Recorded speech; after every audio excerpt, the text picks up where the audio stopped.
When this guy arrives at the academy as their new instructor, everyone looks down on him because he is nothing but an inferior species. Because in this world, having normal ears makes you trash. As he walks in and makes one thing clear, never use their divine powers against others, only against the invaders. Of course, there's always that one stupid guy, saying power is power. Bro thinks he is him. That's when our guy, Jin Shidu, makes him a deal. If he can manage to injure him, he promises not to show up tomorrow. The student quickly agrees and makes a lightning spear, saying not to regret it later, and throws it, and it hits directly.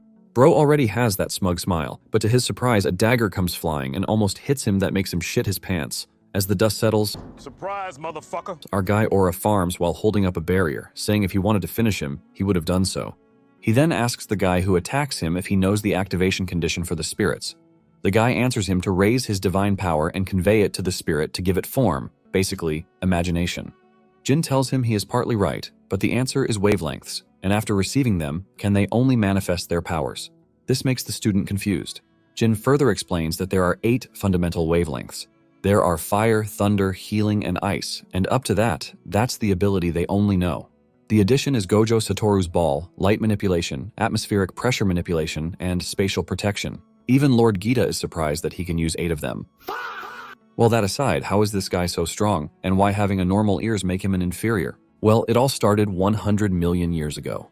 A massive catastrophe descended upon planet Earth, annihilating the entire human populace across the globe. The seed of this calamity took root when a mysterious virus began mutating animals, twisting them into otherworldly, terrifying monsters that were later dubbed corruptors. Within a few short years, the outbreak spread so rapidly that humanity lost 99% of its population to the devastation.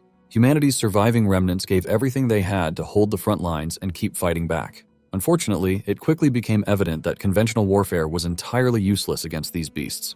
Driven by desperation, humans began experimenting on their own kind. Out of all the trials, Jin Shidu was the only successful test subject to show actual results. Alongside him, scientists engineered a counter-virus comprised of nanomachines designed to restore the planet's corrupted environment. Armed with his newly obtained unparalleled abilities, Jin became the superhuman savior of this world, always attempting to protect the last surviving pockets of humanity. Ultimately, however, it was all in vain. They were simply too late, and eventually even the final human survivors perished. With no one left to protect, Jin's existence seemed stripped of its purpose, having failed the very task he was created for. Or at least that's what his scientist friend Kagura believed. Jin held a fundamentally different perspective. To him, there was still a reason to keep going. Even if he couldn't save the present population, he remained confident that his powers could benefit future generations. With the nanomachines already hard at work purging the corruptor's influence from the environment, he was optimistic that the Earth would eventually be restored, and he was willing to wait for that day. Consequently, Kagura placed him inside a hibernation capsule designed to keep him alive for the centuries to come. While Jin slept peacefully in stasis, the monsters continued to ravage the planet. Yet as decades turned into centuries and centuries blurred into millennia, the shift in the global environment finally began to compound exponentially. Those extraordinarily mutated creatures gradually began to deteriorate, making way for new species to thrive. This cycle of evolution continued for 100 million years, eventually bringing us to a scene where a trio of newly evolved humanoid beings is desperately trying to outpace a terrifying monster. The frantic survivors stumble across an ancient ruin and quickly duck inside to take cover. The relentless demonic beast barges right into the facility after them. Backed into a corner with nowhere left to run, the trio is essentially ready to become a satiating dinner for the creature. In a final desperate plea, the girl in the group cries out for help, praying for the village's guardian god to rescue them. Miraculously, her words are heard, triggering the awakening of our boy, who had been sleeping in the capsule right behind them for 100 million years.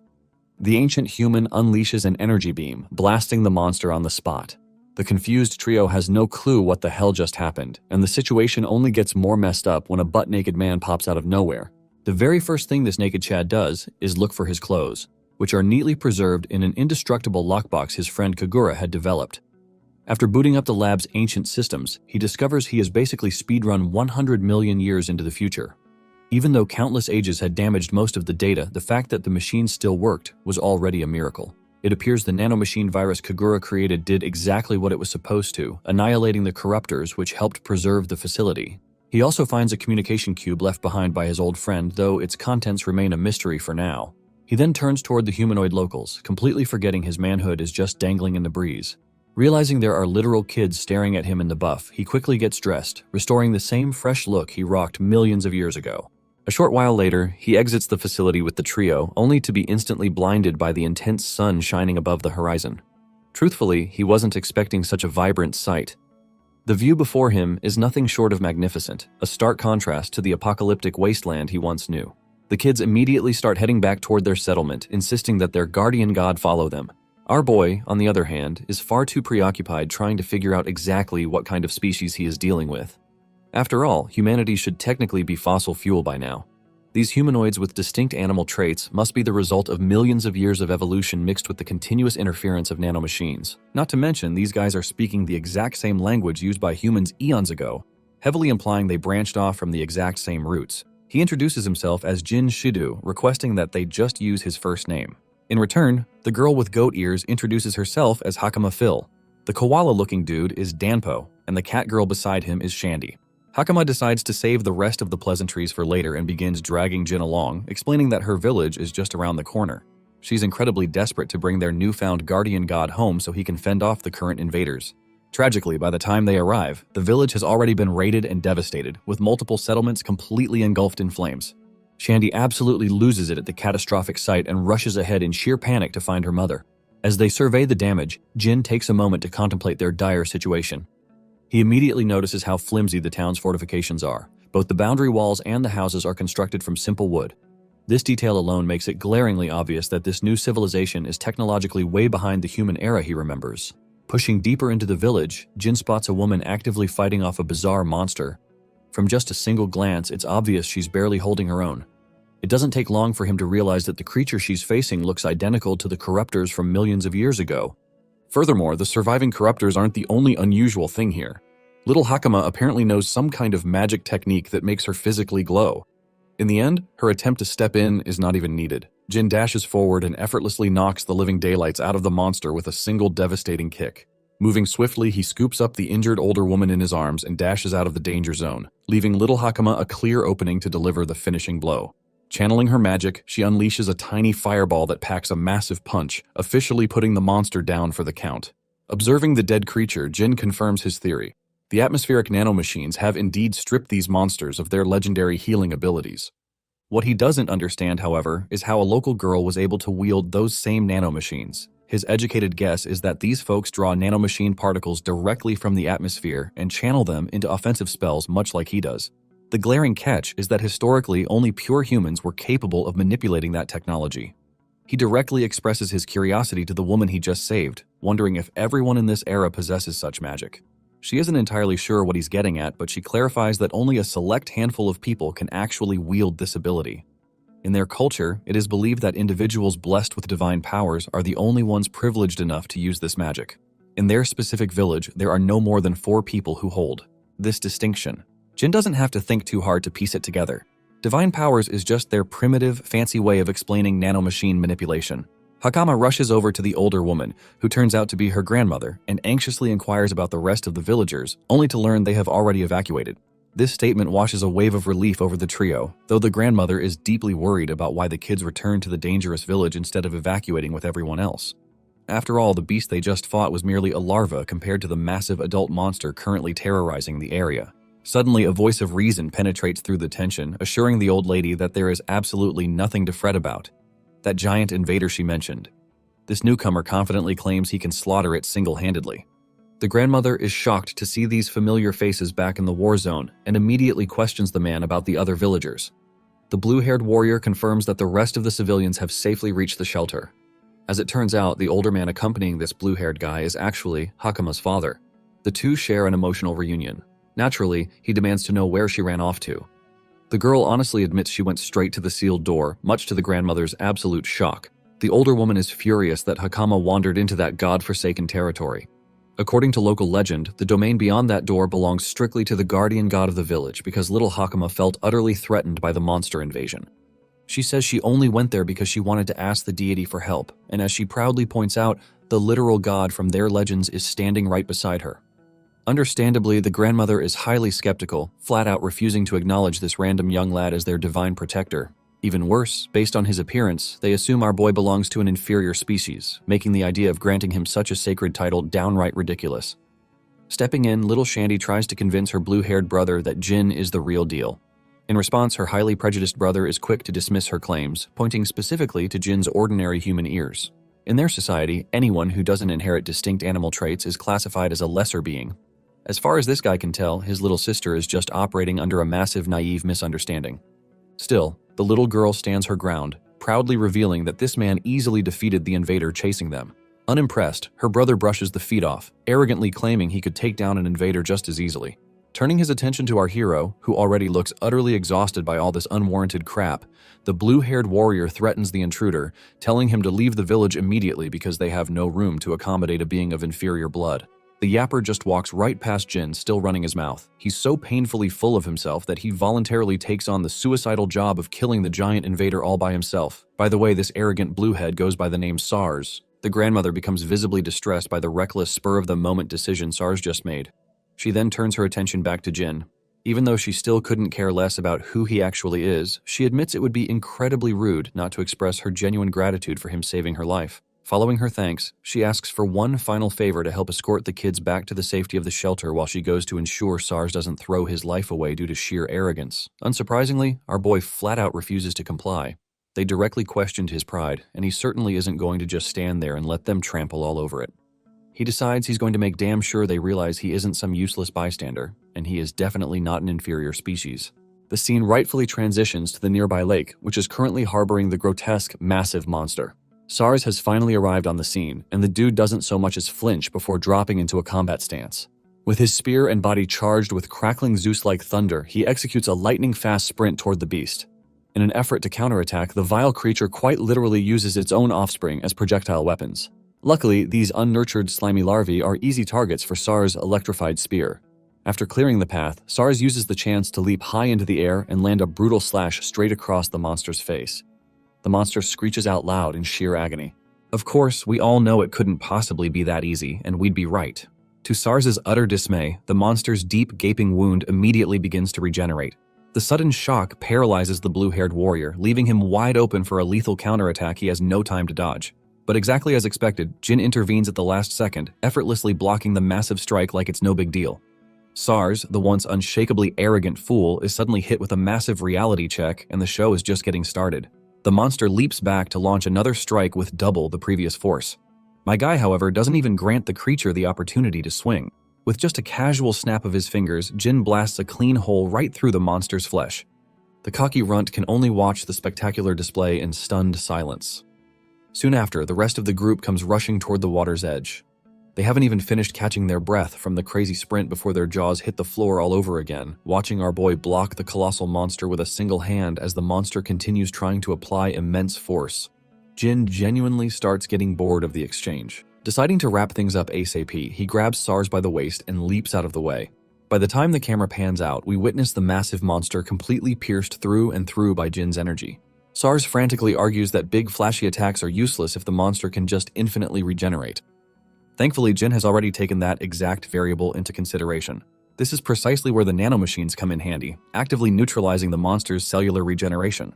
The damage SARS inflicted earlier was actually quite considerable, but the cut was far too shallow to overload the creature's healing factor.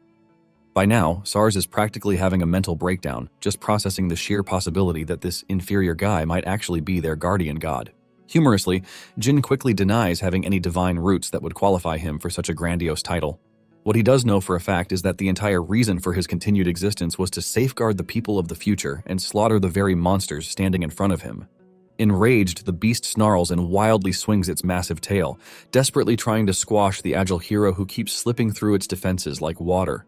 Having quickly formulated a winning strategy, Jin proceeds to completely immobilize the creature by trapping it in dense yellow ice crystals. As he charges up a critical hit guaranteed to obliterate the beast into smithereens, he finally gives a proper introduction. He declares himself a monster born directly from humanity's own tragic foolishness. He is a relic who has survived through 100 million years of sleep. He is the appointed weapon meant to cleanse the earth of this terrifying threat. SARS isn't exactly in a position to comprehend what the hell this guy is mumbling about. But the only thing he cares about right now is whether Jin can actually live up to his massive claims. Well, of course Jin can. After all, he is the literal culmination of countless brutal, tragic experiments, a weapon prepared beyond imagination, born from humanity's blood-stained history. He is the first, last, and only true human remaining in this world. With his introduction thoroughly complete, Jin unleashes an energy attack so blindingly intense that it instantly incinerates the monster. The beam is so unfathomably powerful that it shoots straight through the Earth's atmosphere and pierces the vacuum of space, guaranteeing zero chance for the bastard to ever regrow. With the monster definitively dead and dusted, SARS completely loses the will to speak, having just had his inflated arrogance thoroughly shoved right back in his face. Meanwhile, unseen by the group, there seems to be someone keeping a very close eye on our boy from the bushes. This mysterious woman was originally sent, merely to surveil the new type of invader reported at the lake. She certainly didn't realize she'd be lucky enough to witness an entirely different kind of monster in action. As far as she's concerned, even the elite top brass of the Holy Knights back in the royal capital wouldn't dare go solo against such a colossal threat. Yet this unknown young gun just made it look like an absolute piece of cake. The spy is so hyped that she literally cannot contain her excitement to relay everything she just witnessed back to her guild. Later that day, Jin finally listens to the million-year-old holographic message his friend Kagura left behind for him. His digital buddy kicks things off by acknowledging that millions of years must have passed by the time Jin actually watches this. Because of this massive time jump, Kagura desperately wonders what the future of Earth looks like and whether the planet's environment has actually healed. Right off the bat, he delivers the bad news. The evil corruptors will never truly go extinct, even if the world itself drastically recovers. And honestly, that fact is already pretty evident since Jin literally just finished fighting one. Kagura reveals that while Jin was in deep hibernation, he periodically entered cold sleep himself just to observe the gradual changes happening across the globe. Thanks to the environmental restoration, the overall number of corruptors was steadily decreasing. Unfortunately, as the ecosystem shifted, the corruptors began to evolve right alongside it. This adaptation was a glaring sign that the world would never be able to completely rid itself of this menace. To counter this, Kagura explains that he intentionally genetically edited the newly emerging lifeforms, giving them the potential to resist the corruptors rather than just falling prey to them. Besides that, Kagura admits he prepared a huge power-up specifically for Jin and left it behind. Yep, that ominous syringe full of glowing green liquid is exactly what Jin needs to inject directly into his veins. Upon doing so, Jin's body immediately begins to crackle and radiate with arcane energy. The serum he just took grants him 100% compatibility with the nanomachines. Once the integration is fully complete, Jin gains the insane ability to generate physical objects through nanomachines-shaped transformation. The best part, this upgrade is just the tip of the iceberg. His old friend reveals that he has hidden similar power-ups scattered all across the world. He purposely didn't store them all in one place just in case the corruptors manage to destroy a facility and wipe everything out at once. Plus, this scavenger hunt ensures Jin will have to travel across the globe and witness the magnificence of the new world firsthand. Kagura admits he has no idea what kind of threat the corruptors will pose in this distant era, but he is absolutely certain that the future is far brighter than the bleak apocalyptic reality they left behind eons ago. As the message progresses, the holographic projection shows just how much the poor scientist aged over time. It's a bittersweet moment as Kagura expresses profound sadness knowing he would never be able to see this beautiful, restored world for himself. After officially passing the torch and handing over the responsibilities of the future to Jin, the message finally concludes right on cue. Hakama and the rest of the gang arrive actively searching for their so-called guardian god. She and the koala guy Dampo have come to drag him back to the village because the entire settlement is eagerly waiting for him. As they head back, Jin's sharp eyes catch a glimpse of a familiar research facility access key dangling around Hakama's neck. Curious, he inquires about the pendant, wondering exactly how she got her hands on it. Hakama explains that long ago, an incredible individual told her ancestors to pass it down through the generations as a protective charm. Legend had it that if imminent danger ever threatened the village, this very key would summon the guardian god to protect them. Hearing this, Jin is deeply moved. He's thrilled that his friend went to such incredible lengths to set everything up for him, leaving him feeling profoundly indebted to Kagura. Back in the center of the village, a full-blown party is already underway. While everyone is busy stuffing their faces and drinking, the kids finally parade their guardian back into the spotlight. However, the mood shifts slightly as the adult villagers immediately start gossiping upon seeing an inferior species creature. To their narrow minds, it simply doesn't make sense for a biologically ordinary being to hold the legendary title of guardian god. Just as they are loudly doubting our boy's potential, SARS suddenly stands up and completely goes off on the group for daring to point fingers at their savior. He even goes as far as throwing a few well-earned punches. After all, these hypocrites were the very same cowards who hightailed it out of there the second danger reared its ugly head. Watching this wild back and forth, Hakama and Danpo can practically smell the sheer hypocrisy radiating from SARS. After all, he was literally the first person to scoff at and vehemently doubt Jin's strength just a few hours prior. The village grandmother steps forward to address Jin personally. Feeling overwhelmingly indebted, she attempts to express her utmost gratitude on behalf of the entire settlement. The reality is, if it weren't for his timely intervention, none of them would be standing there right now. The village would have been reduced to ash. True to form, my guy nonchalantly brushes off the flattery, insisting it was just part of his job. Still, he knows these folks won't let him off the hook without giving him something in return as a gesture of goodwill. Rather than asking for material wealth, he requests something far more valuable, which is information. Jin wants a detailed rundown on the current state of the world. Unfortunately, a bunch of isolated villagers isn't exactly equipped to answer such a daunting geopolitical question. To get the answers he seeks, they strongly advise him to visit the royal capital where the king of Kermasia resides. Since people from all walks of life gather in the capital, it's a massive hub for global affairs and vital intel. They mention that merchants from their own Kodama village frequently travel there to sell specialty goods crafted from wood silkworm thread. While the road to the capital is notoriously long and treacherous, the grandma reckons Jin will be perfectly fine since he's obviously not your average Joe. She even tasks Hakama with being his official guide, suggesting Jin take her along since she was already planning to head to the royal capital anyway. Because Hakama is one of the rare few who can wield divine powers, she wants to enroll in the prestigious academy dedicated to training magic users. Jin is genuinely surprised to learn that formal educational institutions still exist in this era. Suddenly, it becomes clear that our boy has earned himself a very loud, very loyal admirer. Sars enthusiastically volunteers to act as the guardian god's personal bodyguard on the journey. The old woman quickly shoots him down, reminding Sars that he literally has zero reason to visit the capital. However, Sars loudly boasts that he absolutely does have a reason. He plans to join the esteemed Holy Knight Order. Grandma, however, knows this is purely wishful thinking. She ruthlessly points out that Sars couldn't even manage to get accepted into the basic academy, so joining the elite Knight Order is a massive long shot. This catches Jin off guard. Considering Sars is a divine power wielder, Jin assumed the guy would breeze through the admission process effortlessly. Hakama enlightens him about the catch. The academy has a required written exam made to weed out fools, and Sars sadly fell victim to his own stupidity. Banter aside, Jin finds himself growing increasingly curious about this elite class known as the Holy Knights. Speaking of which, the scene transitions away from the village to a heavily armored knight. He is visibly stunned to learn that the giant invader terrorizing the Kodama village region has already been completely annihilated. The one delivering this massive bombshell is the exact same spy chick who was watching the entire lake battle from the bushes. The knight demands she confirm the facts one more time, and the girl firmly corroborates her story without a single moment of hesitation. The Holy Knight is in absolute disbelief to this day. He never could have imagined that anyone outside of their elite order possessed the raw capability to solo a monster of that caliber. Right in the middle of their debrief, a corruptor suddenly attempts to ambush the spy, leaping at her exposed back. The knight reacts with blinding speed, drawing his sword and slicing the monster cleanly in two.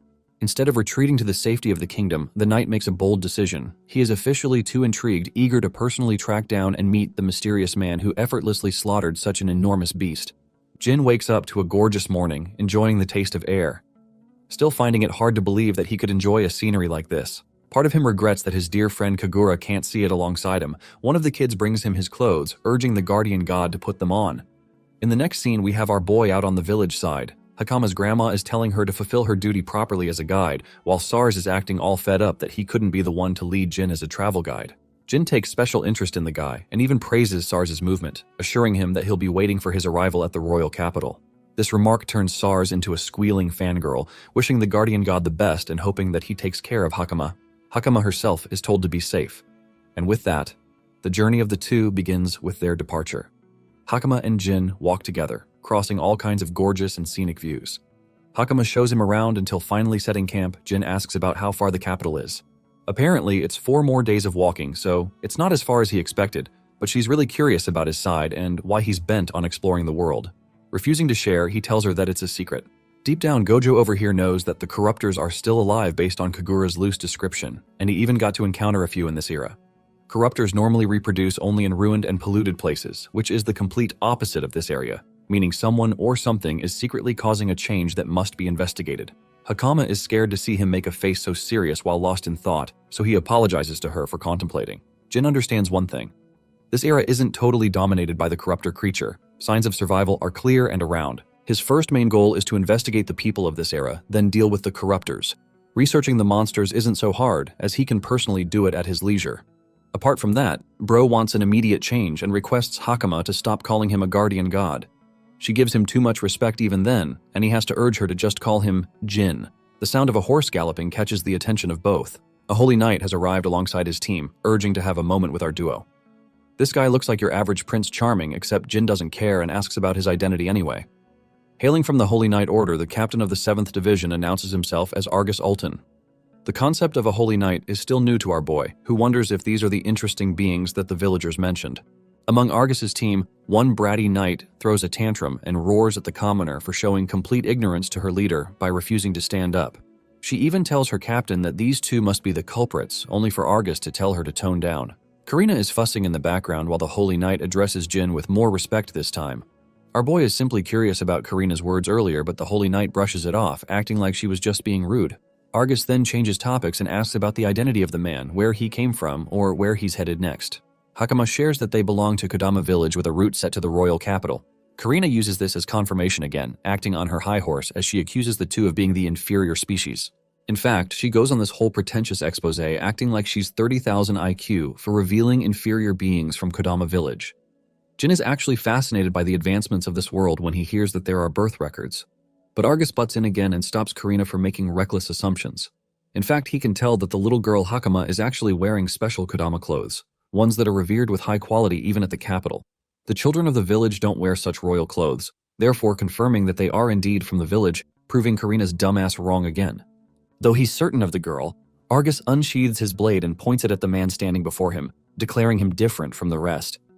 First, he's never even seen this guy's clothes, posing the question where he belongs to. The Holy Knight explains that many bandits have been causing trouble along the road between Kodama village and the capital. It's possible that this guy is one of those bandits trying to traffic children, and Hakama is also in on the act while acting harmless. The little girl tries to pitch in with a denial, but they don't believe a single word. Without thinking things through, Hakama charges up an attack only, to get cornered with several magical swords pinning her from every direction. She earns the praise of the Holy Knight for having divine power, while our boy is pretty impressed by the power of a Holy Knight. Argus's capabilities are strong. Jin can see that right away. And now that he's in a position of true authority, the Holy Knight demands an explanation on where the man came from. That information will be the deciding factor between letting our boy live or not. But just hearing that, Jin glares at him with the look of murder.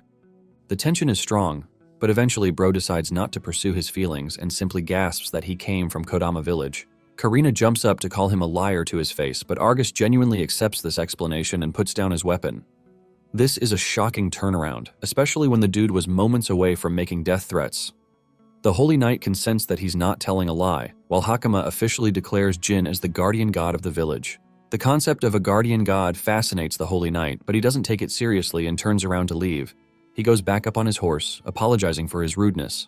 Argus was actually doing all of that as part of his job. The captain understands that they'll meet each other at the royal capital in the future. In fact, he even offers them a chance to come find him if they run up in some trouble. Saying so, he hastens to take his leave, embarrassing Karina, who wanted some serious shit to go down for some reason. Even Jin is looking confused with this bitch's psychotic need for drama. In the next scene, we see the team en route to their next destination. Karina is forcing herself for no reason, highlighting that Jin is suspicious and that they shouldn't have let that inferior species get away. The words inferior species hang in his throat. Argus taunts the girl for not knowing which one of them is truly the inferior species. Confirming his thoughts, Rhea agrees too, much to Karina's shock. In fact, she emphasizes just how much of a godlike gap between them and the man they were facing was at the time. Argus actually attempted to make a move 3 times in one instance, but his resolve couldn't even allow him that. He sensed that Jin, with one hand still in his pocket, would move the instant he tried anything and counter him before the attack even began. Now, I don't even know what the hell that means, but damn, good job, our protagonist. By the way, Argus even tried to use divine power, and in the face of Jin, the damn power didn't even activate, frightening Karina. The same move that he pulled against Hakama and easily cornered her couldn't even work on him. Rhea tried to do the same, only to fall short too, implying that there's a different league of a difference between their strength and a monster like Jin. A feat like that, even in Argus's view, can only be done by the supreme commander among the Knight Order at best. Rhea and Karina scoff. The imbecilic girl had no idea just how outclassed they were at the time. Prince Charming emphasizes that they just met a monster, an anomaly different from the rest, and it's fine if Karina made a mistake because she's new to their unit. As for the one who killed the invader of the Kodama village, Argus suspects that it's the same guy. Karina thinks that the situation is dangerous, but her captain is wise and believes it's dangerous to attack someone with zero information on the person. He also believes Jin is pretty chill for being passive, and right now, their goal is to return to the royal capital as their involvement is no longer necessary. The final thing they talk about is to inform the guild regarding the situation of the bandits, and in Argus's thoughts, he is left arranged with this guardian god character of Kodama village. If only that man could become their ally, it could solve a whole number of issues their country suffers from. In the next scene, our boy is on the road again with Hakama, mentioning how they encountered someone interesting the other day. He wonders if all of the holy knights are just as strong as the one they met. But Hakama clarifies that Argus was exceptional. Even among the Knight Order, only the best of the best are hailed as the holy knights to become their leaders. Argus is at the top of their league. She even gestures how fast his spirit art activation was the other day, a term that our boy is unfamiliar with. Apparently, in the current era, borrowing the powers of the spirits is called divine power. And techniques used to cultivate such power is basically the spirit method or spirit arts. In other words, Kagura and Jin's nanomachines are basically being treated like spirits beyond their comprehension. He knows that they must look like some really messed up fantasy for the current age, but he can't help but remember Karina's furious feelings regarding lesser beings. Jin sparks his interest in the term and learns that the current era holds several different races of people. There are those resembling insects and fish too, and based on her grandmother's words, a certain race could even live in water or specific regions alone. Over time, that changed as the creatures evolved to survive in their surroundings. This line is fascinating to Jin, who immediately reflects that it means some survivors of humanity must have been the cause to kickstart an evolution cycle 100 million years later. He doesn't want to overthink this grand assumption. Instead, Jin figures that the people who didn't change and adapt to the environment basically became a laughingstock. They're called the inferior species. Since they can't adapt, they're seen as bottom feeders and weak, even though their society treats them like a bunch of nobodies, selling them as slaves. The concept of slavery existing in this era bothers our boy, but Hakama stands resolute in her own opinion. She brightly asserts that there's hardly any difference between them and the inferior beings. She doesn't understand why people treat others with disregard just because someone is different from them. Every person is weird in their own way. And hearing her talk like that, Jin is impressed with the little girl's character. While they're talking, someone pops up in front of them, looking rugged and beaten down. This kid collapses on the road, begging for their help. As Hakama rushes to his side, Jin observes the kid closely, realizing that this one doesn't possess any animalistic features based on ears, which means it's some kind of human. The kid is covered from neck to toe with bruises. These injuries aren't normal for a casual incident. Hakama tries her best to lift the girl up while Jin activates his powers to help heal the person. Instead of being grateful, the kid immediately drops the act and pulls out a blade aimed against Hakama's neck, threatening to kill her if Jin moves even an inch from where he stands. This situation turned out far different from what our boy imagined. Now he knows for certain that he's been set up from the start. He also scans his environment to check for the ones who are nearby. A man materializes into reality out of thin air, praising Poiré for the work by following his instructions.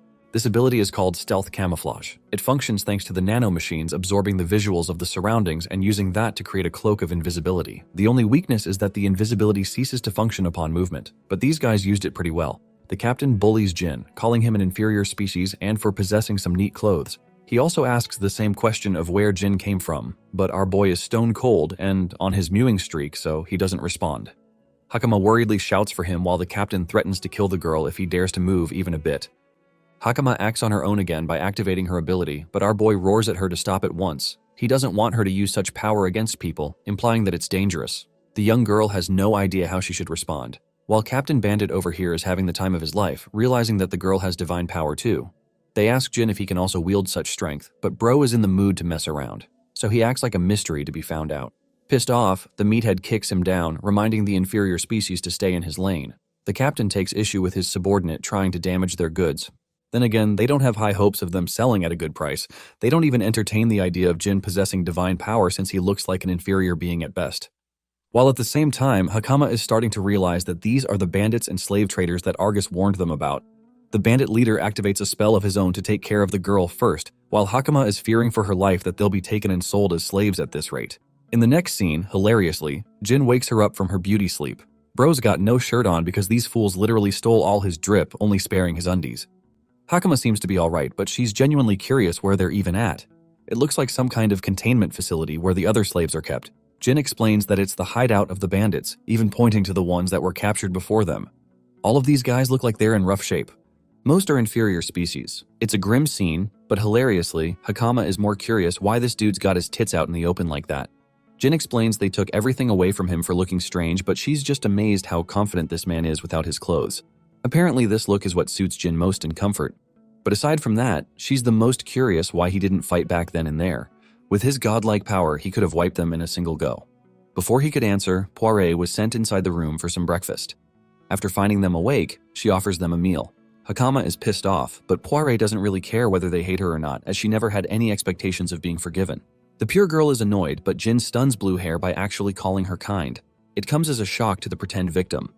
But in reality, Jin shares that bad people don't even care about the concept of whether someone hates them in the first place or if they deserve forgiveness. The fact that Poiré thinks of these things is enough to conclude she's kind. Regardless, the underwear man over here is done playing yoga and gets to the real business. He grabs hold of the bars in Uncle Iroh fashion, literally freaking bends them apart to carve him a way out. Poiré is completely stunned by the unbelievable thing she just witnessed. In reality, Jin has actually been waiting for her all this time for a private conversation. The blue hair is confused as to why, but Jin can already sense that she's blackmailed into working because someone she cares about is imprisoned here somewhere. Poiré is terrified that how this guy's guess is so damn accurate. He even goes on to heal her wounds, emphasizing that the only reason he was fooled is because he knew the girl's wounds were actually real. Criminals don't really go around roughening up their own allies to near-death condition. That's how he knew immediately that Poiré was being blackmailed and forced into work. Jin's words cause her to experience massive guilt, ultimately allowing her a chance to share that her little brother has been captured by these 6 scumbags. They constantly threaten that they'll sell the boy outside the country if she resists, that they'll never let her see him again. Poiré breaks down into tears, collapsing that even her parents were slaughtered by these bastards, so her brother's all that's left. Just hearing her side of the story gets this man going unlike anything else. Jin is in a literal fit of rage, and Hakama finally understands why he let himself be captured like that. His goal has always been to save these people, but he also knows that villains are stubborn and annoying. Even letting a single one escape leads to disaster later, because they can rebuild their power and create trouble again. Long story short, Bro wants to squash these cockroaches together, and he starts off by kicking the crap out of this furry with a backshot. With the path now open, Gojo Satoru intends to rip these lowlives to pieces. Jin knows the psyche of villains more than anyone, and we get an understanding of this when we circle back to 100 million years into the past, when human civilization had reached its technological prime. The kid at the time was beaten down and had nothing. His first thoughts were to admire justice in the world, but that admiration came with a second, more haunting realization. Any world that needed justice was also filled with an overwhelming amount of bad people. People who wanted to hunt him down, for example. Living an ordinary life is something to be praised, but in the kind of environment he grew up in, the boy never experienced the peace he ever wanted. So when it came to the people who tried to mess with him, Jin literally crushed them under the weight of his powers, breaking their bones and destroying them over the years. He took down bad people everywhere he went, continuously crushing the ones that disrupted the peace of the world. Until one day, a man came to him, suggesting a different opinion. He thought that Jin had been born into the wrong world, and that leads us back to the present. Our boy strides forward like a total Chad to confront the fools standing in his way. Having already laid waste to piles of bodies, Bro just wants to increase his kill count, and refusing to answer any questions, he throws one of their own at the henchman in front. The moment one of them catches the guy, our boy swoops in with a lightning-fast kick and slaughters the other. His friend is left horrified because Jin just sends this dude with a crater in the wall, appearing no different than a goddamn monster who doesn't know how to stop. Terrified, the guy tries to run away, but it's pointless. Only his agonizing screams reach the lower-level captives. Poiré can sense that this scream is coming from the others. She's genuinely starting to wonder who the hell Jin is. Hakama casually reveals that this dude is a walking god and that they have nothing to worry about as he'll take care of everything by himself. Right now, they need to follow his instructions to head outside, but it's terrifying to Poiré that they're about to be saved. The leader of the bandits isn't exactly easy to beat, even though he possesses a talent for powerful divine magic. In a battle of brute strength, it's hard to imagine anyone taking that guy down. But while Poiré is thinking such useless thoughts, our boy already has the dude quivering on his knees. The boss begs Jin to stop, offering him lumps of money, even adding slaves into the picture. By the way, Poiré's brother is kept in this room. Jin is disgusted by the mere suggestion of being offered slaves. He kills another guy in front of the boss while the bandit leader questions what the hell is going on. Not even his spirit arts can seem to activate in the face of this man's divine powers. But even more than that is the mystery of why Jin gained all this power. Hilariously, our boy calls this clown a half-baked villain, because the real ones at least have the spirit to run away when they know they're outclassed, but the bandit leader alongside his henchmen are all condescending assholes who look down on others, deluding themselves into thinking they could win. But the moment they fear a loss is in sight, they begin to plead. Honestly, this verbal beatdown is satisfying, and following our boy's advice, the bandit leader moves his feet to start running. He goes straight to the elevator to pull the lever, unleashing a secret weapon they've encaged as a monster. Jin is shocked to find a corrupted under their control. It's a powerful beast acquired for a certain noble. What bothers me is how the hell purple Arnold Schwarzenegger over here couldn't break out of his cage sooner. The bandit leader is more than happy to give Jin a challenge, vowing to reduce everything to chaos as the creature roars its battle cry. The corrupted monster attacks first, swinging down hard as if to smash Jin into the ground. The attack is blocked, giving us a view of that massive Gaiat in the process. The bandit leader is left speechless by the power of Jin's the power of his muscles. Meanwhile, Jin shares that he was literally born with a superhuman body, possessing muscle fibers several orders of magnitude higher than the average person. Now that it's his turn to strike, this man kicks the creature back before vowing to unleash more of his strength. Bro shoots a Kamehameha wave like he's Goku or something, wiping out the monster to pieces in a single blast. All that yapping, and the bandit leader is back to where he started on his knees again. Jin stares him down, wondering what this pathetic scumbag will do next. Now that he's run out of options, Bro tries to weasel his way out, begging to be spared. But my glorious white-haired king responds with a straight punch to his face, refusing any chance of mercy. With the matter settled, he takes back his aura farming drip and apologizes to the kids in advance for waiting. First, Bro wants to check the documents to gather direct evidence of their crimes. He opens a drawer and finds an interesting set of notes. Just one glance at them probably makes you think that this dude has hit the jackpot. But no, our boy has absolutely no idea what the hell he's reading right now. The language is unfamiliar to him, so he is too intense to use Hakama for help. Even then, Jin just can't place a finger on why these bandits were using the corrupted. To confirm his suspicions, he inspects the torn remains of the monster he defeated. This way, he can access the cameras of the surrounding nanomachines floating in the room. Jin wants to check the records of last week at the least and stumbles across a footage of his liking. Apparently, this one noble came to them with the monster and refused to elaborate his intentions with the creature. Instead, he left them a little nugget. This conniving villain hinted at the demise of the country soon. Jin takes note of this detail for later. While the scene cuts to the children who escaped the containment, Poire ends up reuniting with her little brother. The two embrace each other in a long hug, feeling safe that neither of them got hurt badly. She turns and addresses Jin as a god, thanking him for all his efforts while Bro refuses to accept the name. Aside from that, he's curious about the people in red uniforms currently seizing the bandits. Apparently, they're supposed to be guild staff members. In fact, the person with the majestic hair and beard standing close to them is the guild master of their city. That same man becomes interested in Jin and walks over to ask whether he had anything to do with the incident. Our boy confirms his contribution, imploring Padrak to introduce himself formally as the guildmaster and thank him for his efforts. He takes one look at the guy, stunned as to how someone could defeat such a large number of people without even taking a single hit. Despite wielding the appearance of an inferior species, Padrak can tell this guy is no laughing matter. The guildmaster shares that the incident resulted in heaps of damage. Bandit extermination requests are at an all-time high. This makes Jin curious because he thinks any lord would do his best to prioritize the capture of the bandits. The guildmaster laughs, arguing that not even the lord has that level of authority. Dealing with the crimes is considered the duty of the guild members, the ones who swear their loyalty to the king. Even if Lord Shapian, the ruler of the land, were to commit crimes, they would have to report the situation to the king, even if something like that seems unlikely. Padrak is confident in his assumption, while Jin is comparing the situation from a 100 million years back, realizing that a lord represents a mayor, and the guild is acting like the police. Even then, Lord Shapian is not someone who can be trusted easily.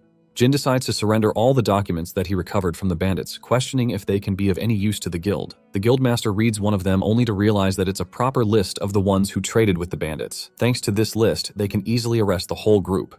Curious, Jin asks if the city lord's name is also on the list. But impressively enough, Lord Shapian's name is nowhere to be found, making him a clever villain who hides his tracks. For now, Jin can't do much about the situation. He's helped free the slaves, so he wants to know what will become of them now. The guildmaster assures them that the guild will take responsibility for returning them home safely if a missing report has been filed, but for the ones who don't have such a thing, unfortunately, they don't have anywhere to go. The system is shitty because it refuses to account for cases like Poire and Nino, who lost their parents.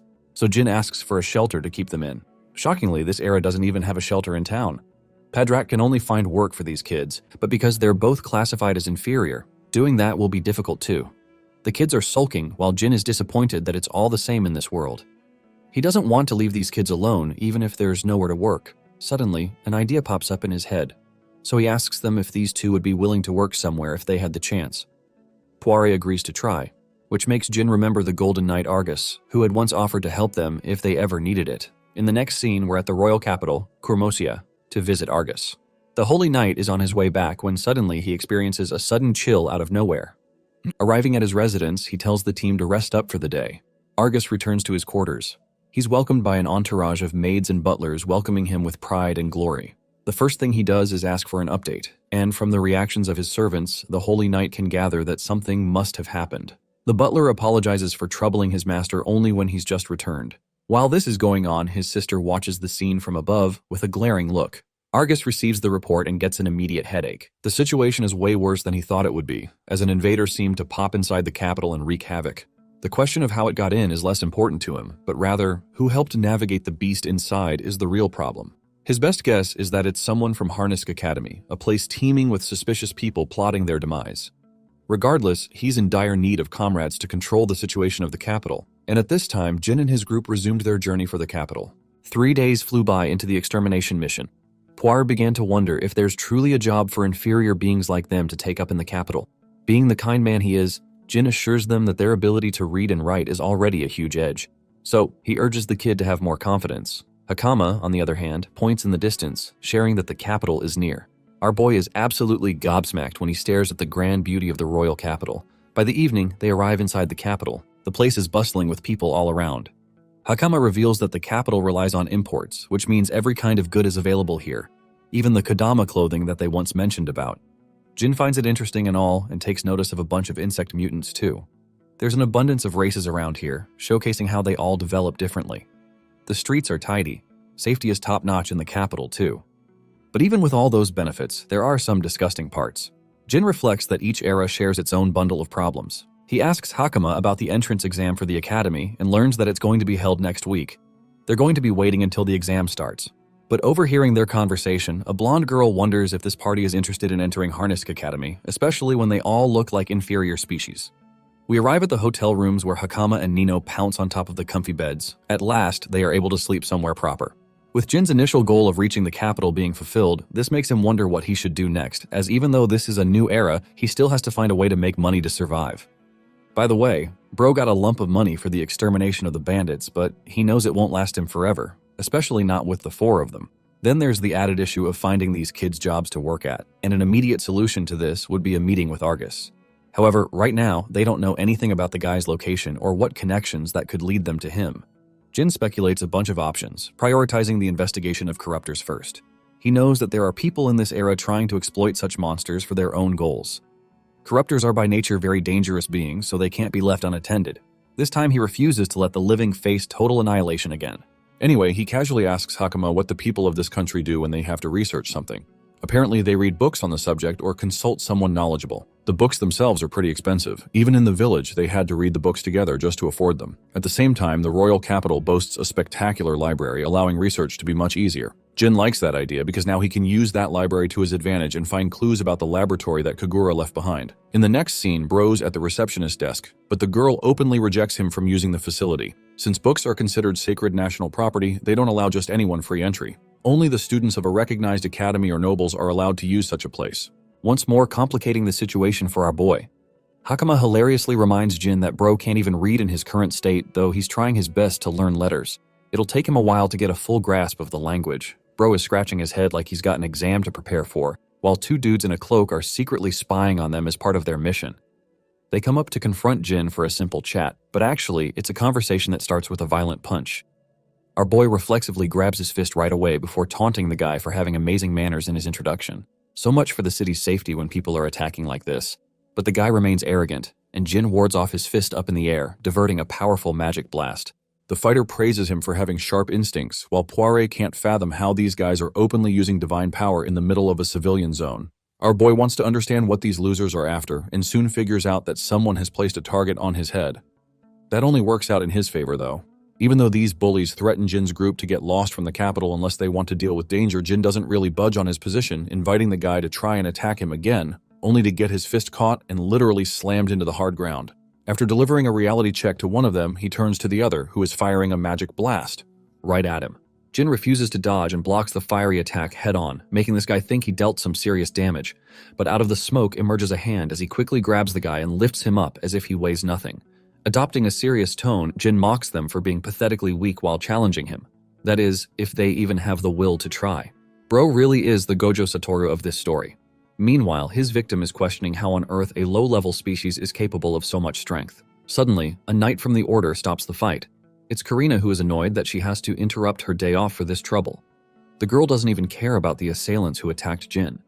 She just wants to throw both Hakama and our boy in jail for the last time, much to Jin's favor, causing a scene that attracted the attention of someone connected to Argus, even if she's currently screaming in his face.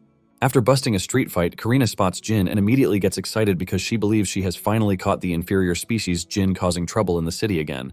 She is just about to start lecturing him, but a demi-human spectator standing nearby approaches her and admits that she saw everything that happened. The spectator explains that Jin was actually the one who got attacked first and that he was only defending himself during the fight. When Karina checks the faces of the attackers, she quickly realizes that they are her usual foolish troublemaker juniors from Harnisk Academy. She quietly hopes that the Holy Captain's younger sister is not involved in this mess again. Jin asks Karina if she is currently on patrol and questions her about it, pointing out that he thought guild members usually handle duties like this around the city. Karina replies that she was simply taking care of her nightly responsibility of maintaining order while she was on her way to visit a cafe nearby. Now that she has personally seen Jin defeat several strong students from the academy with ease, Karina begins to feel that her captain's earlier suspicions about this so-called inferior human might actually be correct. She tries to leave after asking Jin not to cause any more trouble, but Jin stops her and uses the chance to request that she guide him to her captain, Argus. Once the ancient human finally gets an audience with Captain Argus of the 7th Division, he goes straight to the point and asks the man to hire them, reminding Argus that he was the one who had previously offered his help. When Argus asks about the kids who came along with him, Jin explains that he ended up confronting the bandits Argus had been searching for and managed to capture them before handing them over to the guild. Argus becomes anxious because he finds it hard to believe that someone who looks like an inferior species could accomplish all of that so quickly. Jin then continues explaining that he brought along Nino and his big sister Poir because they had no one else to rely on and people would treat them poorly due to being considered an inferior species. Because of that, Jin asks the captain if he could arrange some kind of work for them. Captain Argus reminds the ancient human that he has no obligation toward them, but Jin argues that he is willing to take responsibility for the kids since he is the one who saved them. Argus finds this reasoning interesting while the children look at their savior with hopeful expressions. The captain then quickly forms an idea and decides to use the kids as a bargaining piece. He calmly tells Jin that he will allow the kids to stay at his place and work there only if Jin agrees to work as a teacher at the academy. Jin accepts the condition without giving it much thought, and soon the kids are changed into maid outfits. Poire thanks the captain sincerely while the captain instructs his other maidservants to properly educate them and make sure that no discrimination happens. As Jin walks away with Argus, he asks the captain what kind of catch is involved in him working as an instructor. Argus explains that although he has no clear idea where Jin originally came from, his instincts tell him that Jin is a trustworthy person. The captain then moves directly to the real point and tells Jin that he wants him to infiltrate the Harnisk Academy. Jin becomes serious and asks for a proper explanation, and Argus begins describing the current power struggle inside the capital. According to him, several factions are locked in a quiet cold war over control of the throne since the king is critically ill and might kick the bucket at any second now. He further explains that aside from the usual succession conflict, there are also individuals who hold no legitimate right to the throne, but still want to seize power. Apparently, these people are extremely dangerous and are even using the corruptors, which people in this era call invaders, as weapons to push their plans forward. Jin remembers Lord Shepyeon and begins to realize that there might be even more troublesome figures than him. The captain explains that he wants to uncover these people, find their hidden base, and that Harnisk Academy is currently the place he suspects the most. Argus then knocks on the door and introduces Jin to his younger sister, Miria Ulton. He explains that she attends the academy and will guide him there. Miria immediately shows her sharp tongue as she calls Jin a lowly inferior species, just like Karina did earlier. The captain quickly tries to stop her and reminds her that speaking like that is rude. However, she keeps insisting that she does not approve of giving such an important task to someone she considers an inferior species. Points out her rude attitude, which makes the captain embarrassed, and he apologizes for her behavior. Karina steps closer to Jin and quietly whispers that Miria is actually very capable, but she strongly dislikes inferior species. Miria keeps throwing insults at Jin and claims that she does not see him as someone qualified to take the role of an instructor. Hakama then makes the situation worse by casually revealing that her guardian cannot even read. However, Hakama quickly continues by praising how strong and capable Jin really is. Her words suddenly make Karina realize that Miria was the one who earlier asked the academy students to attack Jin. The captain repeatedly apologizes again and promises that he will properly discipline his sister. Jin changes the subject and asks Argus what exactly he is expected to teach at the academy. Argus replies that from his observations, Jin seems quite skilled with spirit arts, which is why he believes Jin would be the perfect person to teach the basic fundamentals. He then lists the 4 basic spirit arts as ignition, discharge, freezing, and healing, and explains that being able to use even 2 of them should already be considered enough. Hearing that the basics here consist of only 4 spirit arts, Jin realizes that the bandit leader from earlier was actually quite skilled. The ability he used would already count as a special spirit art in this place. Jin quietly smiles as he decides that he might change the way people in this era understand these special powers. The story then shifts to a week later when it is finally time for Hakama to take her entrance exam at the academy. Argus walks in together with Jin since he wants him to take responsibility for the instructor duties this year. It appears that every year one division from the Night Order must fill this position, and this time it is the turn of the 7th Division. While Jin quietly walks behind them, the fat man named Rudman keeps staring at him the entire time. They eventually arrive at the headmaster's office, and Argus respectfully greets her. The headmaster smiles when she sees her former pupil doing so well in the Night Order. She then mentions the faction struggles happening inside the country and starts criticizing Jin, telling the captain that sending an inferior species to handle such an important academy role makes it look like he is taking the matter lightly. The captain firmly insists that Jin is more capable than anyone else in his division. When the skinny rat Lord Gita notices that the headmaster seems ready to accept Jin as their instructor, he quickly objects to the idea.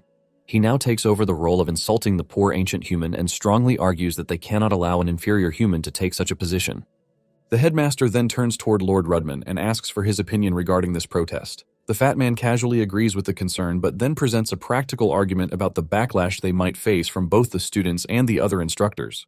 The headmaster then joins the protest as well and admits that she shares the same concern. Jin realizes he is being spoken about without being included, so he steps forward and stands up for himself before respectfully greeting them. He calmly introduces himself with proper manners, showing that he can remain composed even while being openly mocked.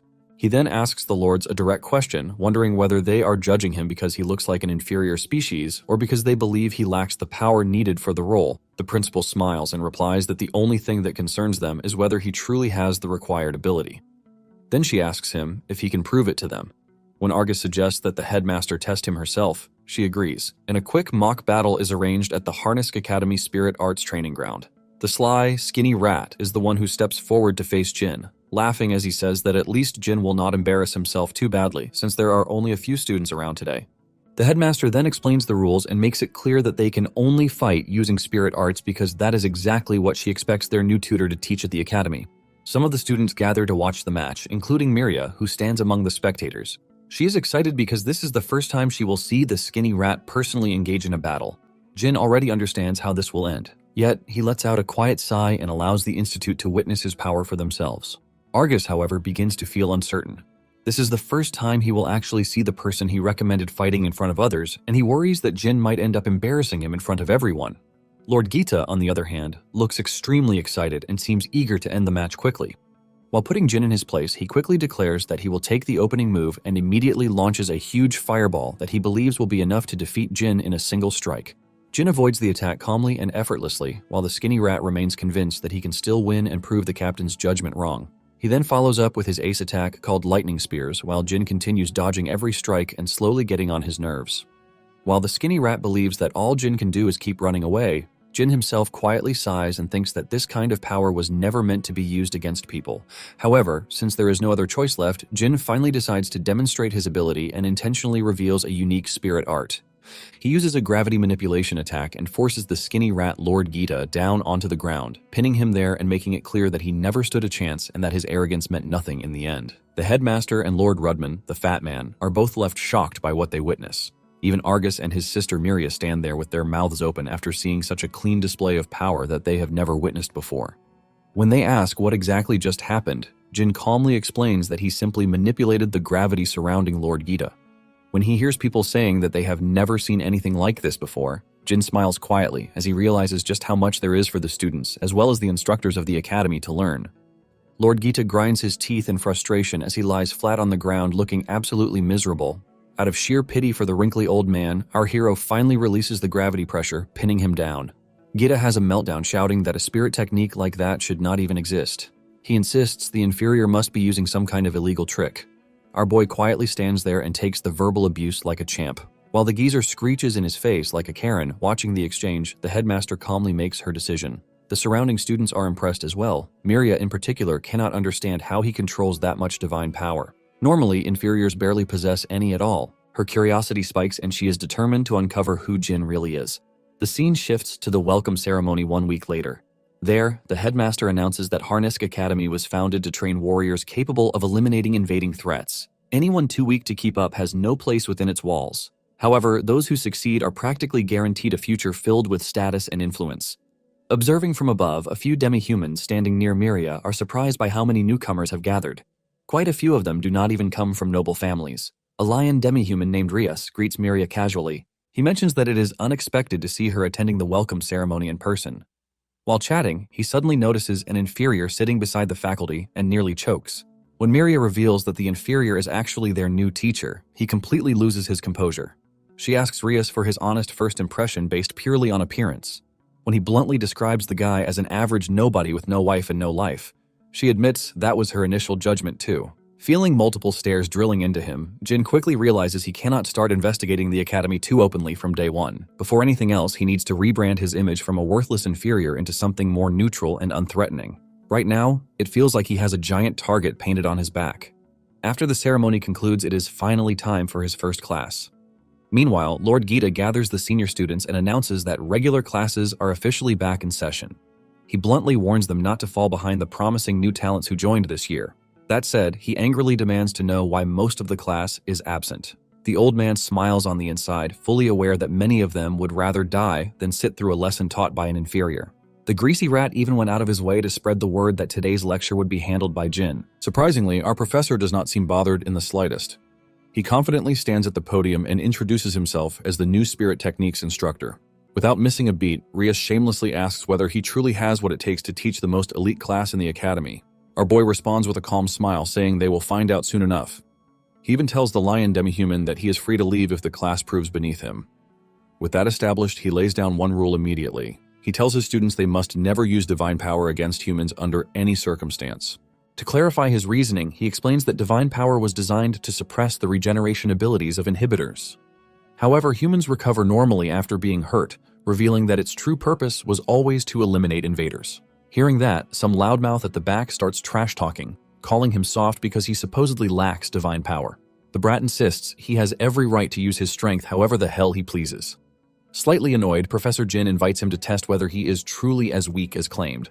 Right there in the middle of class, he tells the student to hit him with his strongest move. The kid grins arrogantly, declaring he will never attend class again if the professor so much as scratches him. Seizing the opportunity, he conjures a lightning spear crackling with energy. Even Lord Gita tenses up, worried the classroom might not survive such a reckless attack. Without hesitation, the student launches the spear straight at Jin, kicking up a massive cloud of dust across the room. Everyone assumed the inferior got destroyed, but then a blade shoots out from the haze and jams into the wall behind him, barely missing his ugly mug. Jin calmly explains that the sword would have gone straight through him if he had truly meant to finish him off. With that, he delivers his first lesson of the semester. Never judge someone purely by appearance. Rias watches in silence, wondering if that technique even qualified as a spirit art. Professor Jin continues smoothly, explaining that inferiors are labeled that way because they are considered weak. Then, as someone clearly leagues above them, he asks what that would make him. His aura surges to its peak as he answers his own question. That he declares is what you call a teacher. Next, he delivers a second lesson. He asks the same kid if he knows the criteria required to activate spirit arts. Acting like it is common knowledge, the student answers that it all comes down to vivid imagination. If you picture something clearly enough, the spirits will carry it out. Professor Jin agrees that imagination matters, but adds that there is one critical element they are all missing. He explains that spirits respond to different wavelengths, and they are what really trigger their actions. There are 8 primary wavelengths in total. Among them, ignition, discharge, healing, and freezing are the 4 most people know. However, gravity control, light control, atmosphere control, and spatial manipulation also exist. Lord Gita nearly chokes seeing him use all 8 of them so casually. With that revelation, our boy formally begins his first real lecture. Later that evening, he contemplates where to start his investigation into the academy secrets. The campus is crowded with students at every corner. After the display in class, he is the main topic of discussion. If he wants answers, he needs access to somewhere students are not allowed to enter. On his way, he crosses paths with Miria. Without hesitation, she bluntly asks him to admit who he truly is. He responds by asking how he could be anything other than the so-called inferior everyone labels him as. She concedes that would make sense if not for his ability to command all 8 spirit arts effortlessly. Not even most demi-humans are capable of that. Our boy shrugs and tells her it is not that complicated, comparing it to switching tabs between different wavelengths. Of course, he knows it's more complex in practice than it sounds. She requests they continue this conversation somewhere private. Once alone, she repeats her question about who he is. This time, he claims he is simply a human who was placed in cold sleep beneath Kodama village for a few million years. To humor him, she asks what he supposedly did before hibernation. Jin answers honestly that he served as a special forces agent for his country. Even though millennia have passed, he remembers those days vividly, as if they happened only a few years ago. Curious, she presses further, asking why someone who fought for his nation would be sealed away in cold sleep.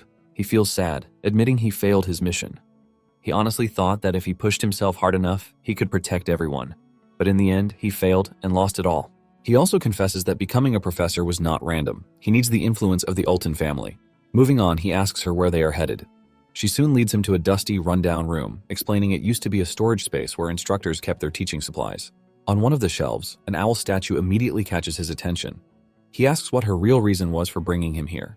So, Miria admits she has been investigating the strange empty space located right next to this storage room. It is far too large to simply be unused, which makes her certain it is hiding something important. Without wasting a second, Professor Jin casually reaches out and grabs the owl statue. She side-eyes him in confusion, wondering why he is petting a dusty old decoration. The moment he twists it slightly, the bookshelves slide apart, revealing a hidden passage leading deeper inside. He calmly congratulates her on being correct about the existence of a secret room. Miria is left speechless, unable to understand how he solved the mechanism so quickly. Our professor coolly explains that he noticed the owl was the only clean object in a room buried under thick layers of dust. After that, he tells her to remain behind while he goes in to investigate the suspicious chamber alone. Surprised, Miria firmly states she will be accompanying him. He reminds her there could be a dangerous invader inside, and he might not be able to protect her. The blonde makes it clear her skills are not to be underestimated. She confidently claims she stands leagues above everyone else in her class, with only her brother possibly surpassing her skill. Hearing that, he decides to take her at her word. The two of them carefully descend the decrepit staircase, which stretches far deeper than either of them expected. Miria quietly appreciates how convenient it is to command light so effortlessly in total darkness. Jin casually jokes out loud that the place feels like the perfect dungeon for monsters to spawn in a fantasy game, leaving the girl confused by his gamer reference. Curious again, she brings up his backstory once more. She asks if he already has a suspect in mind, since hunting down threats was supposedly his specialty. He cannot help but feel amused at how quickly she accepted his unbelievable story. As a small reward for her trust, he reveals that he has a strong suspicion Lord Rudman might be involved somehow. She immediately asks why he is so certain. Professor Jin explains that while the man appears charismatic during lectures, there is something deeply unsettling about him when he is alone. In those quiet moments, the greasy bastard gives off the vibe of someone definitely plotting something shady. He says this kind of behavior is often seen in people whose real nature is completely different from the image they show the world. On top of that, he found it pretty obvious that the man is far too observant for a teacher. Miria admits she originally suspected Lord Gita instead, but Jin dismisses her theory, pointing out that someone with zero control over his emotions could never orchestrate anything truly sinister. To her surprise, he even goes as far as to say that the wrinkly old nutcase is probably decent at heart. At last, the two reach the bottom of the staircase, which opens into a massive, dust-filled hall. Miria's eyes widen in shock at the enormous labyrinth hidden directly beneath the academy grounds. Suddenly, Jin stops walking because he is just as stunned. Not even in his wildest imagination did he expect to find Kagura's laboratory hidden in a place like this. When Jin looks at the doors protected by nanomachines, which people of this era would simply call spirits, he becomes certain that this must truly be Kagura's laboratory. Miria grows nervous because even though she had been searching for a long time, she never managed to discover this massive door that had been hidden beneath the academy the entire time. Jin explains to her that ordinary people would need a special access key to open such a door. He remembers how Hakama inherited the key back in Kodama village, and he believes that someone in this place must have inherited a similar key in the same way. However, Jin already knows that he himself automatically holds full access, so he calmly raises his hand forward. The lock system immediately recognizes him as the individual with the highest level of authority and quickly unlocks the door for him. As the large gates slowly open, Jin wonders if the one trying to overthrow the rulers of this country might also be someone who had access to this place. Meanwhile, Miria still stands there stunned, unable to process that something like this existed right beneath their academy all along. She then asks Jin if he truly did not need a key, and Jin casually remarks that ancient humans are special in that regard. Miria finally begins to believe that Jin's words might be true and quietly follows him deeper underground into the hidden lab. Inside, they discover several corruptors locked inside large metal cages, and strangely, all of them remain completely calm without showing any sign of going wild. Jin remembers the corruptors that the bandits had locked up earlier and recalls how they also stayed unusually quiet until the moment they were finally released. However, the thing that troubles him the most is the question of how anyone could transport such massive corruptors all the way into a place like this without being noticed. Miria admits that her brother's suspicion about this academy might have been correct after all. She proposes that they stay hidden and wait quietly because whoever caused this is certain to return to the area eventually, giving them a chance to ambush the culprit. Jin, however, tells her that instead of standing around and waiting, they should quickly seal the academy and deal with these corruptors first. Miria argues that they cannot allow the mastermind behind this plan to escape. But Jin explains that protecting the students must come first because if these corruptors start rampaging, it will put every life in the academy at risk. When he mentions that her brother would probably make the same decision, the girl finally agrees with his approach. Jin then adds that he has a bad feeling about all of this, and whenever he gets that feeling, his instincts usually turn out to be correct. He says that he will investigate the laboratory a little further himself and asks her to go back up and bring her brother so the academy can be placed under curfew and the students can be protected. After sending her back to the surface, Jin moves deeper into the underground facility, hoping to discover some useful clues. Meanwhile, on the surface, the skinny rat is being mocked for losing to the new tutor. Even so, he still calls Jin an inferior species and blames him for ruining his reputation. The headmaster then walks over to Lord Gita and tells the skinny rat to stop making strange movements because the students are starting to feel uncomfortable.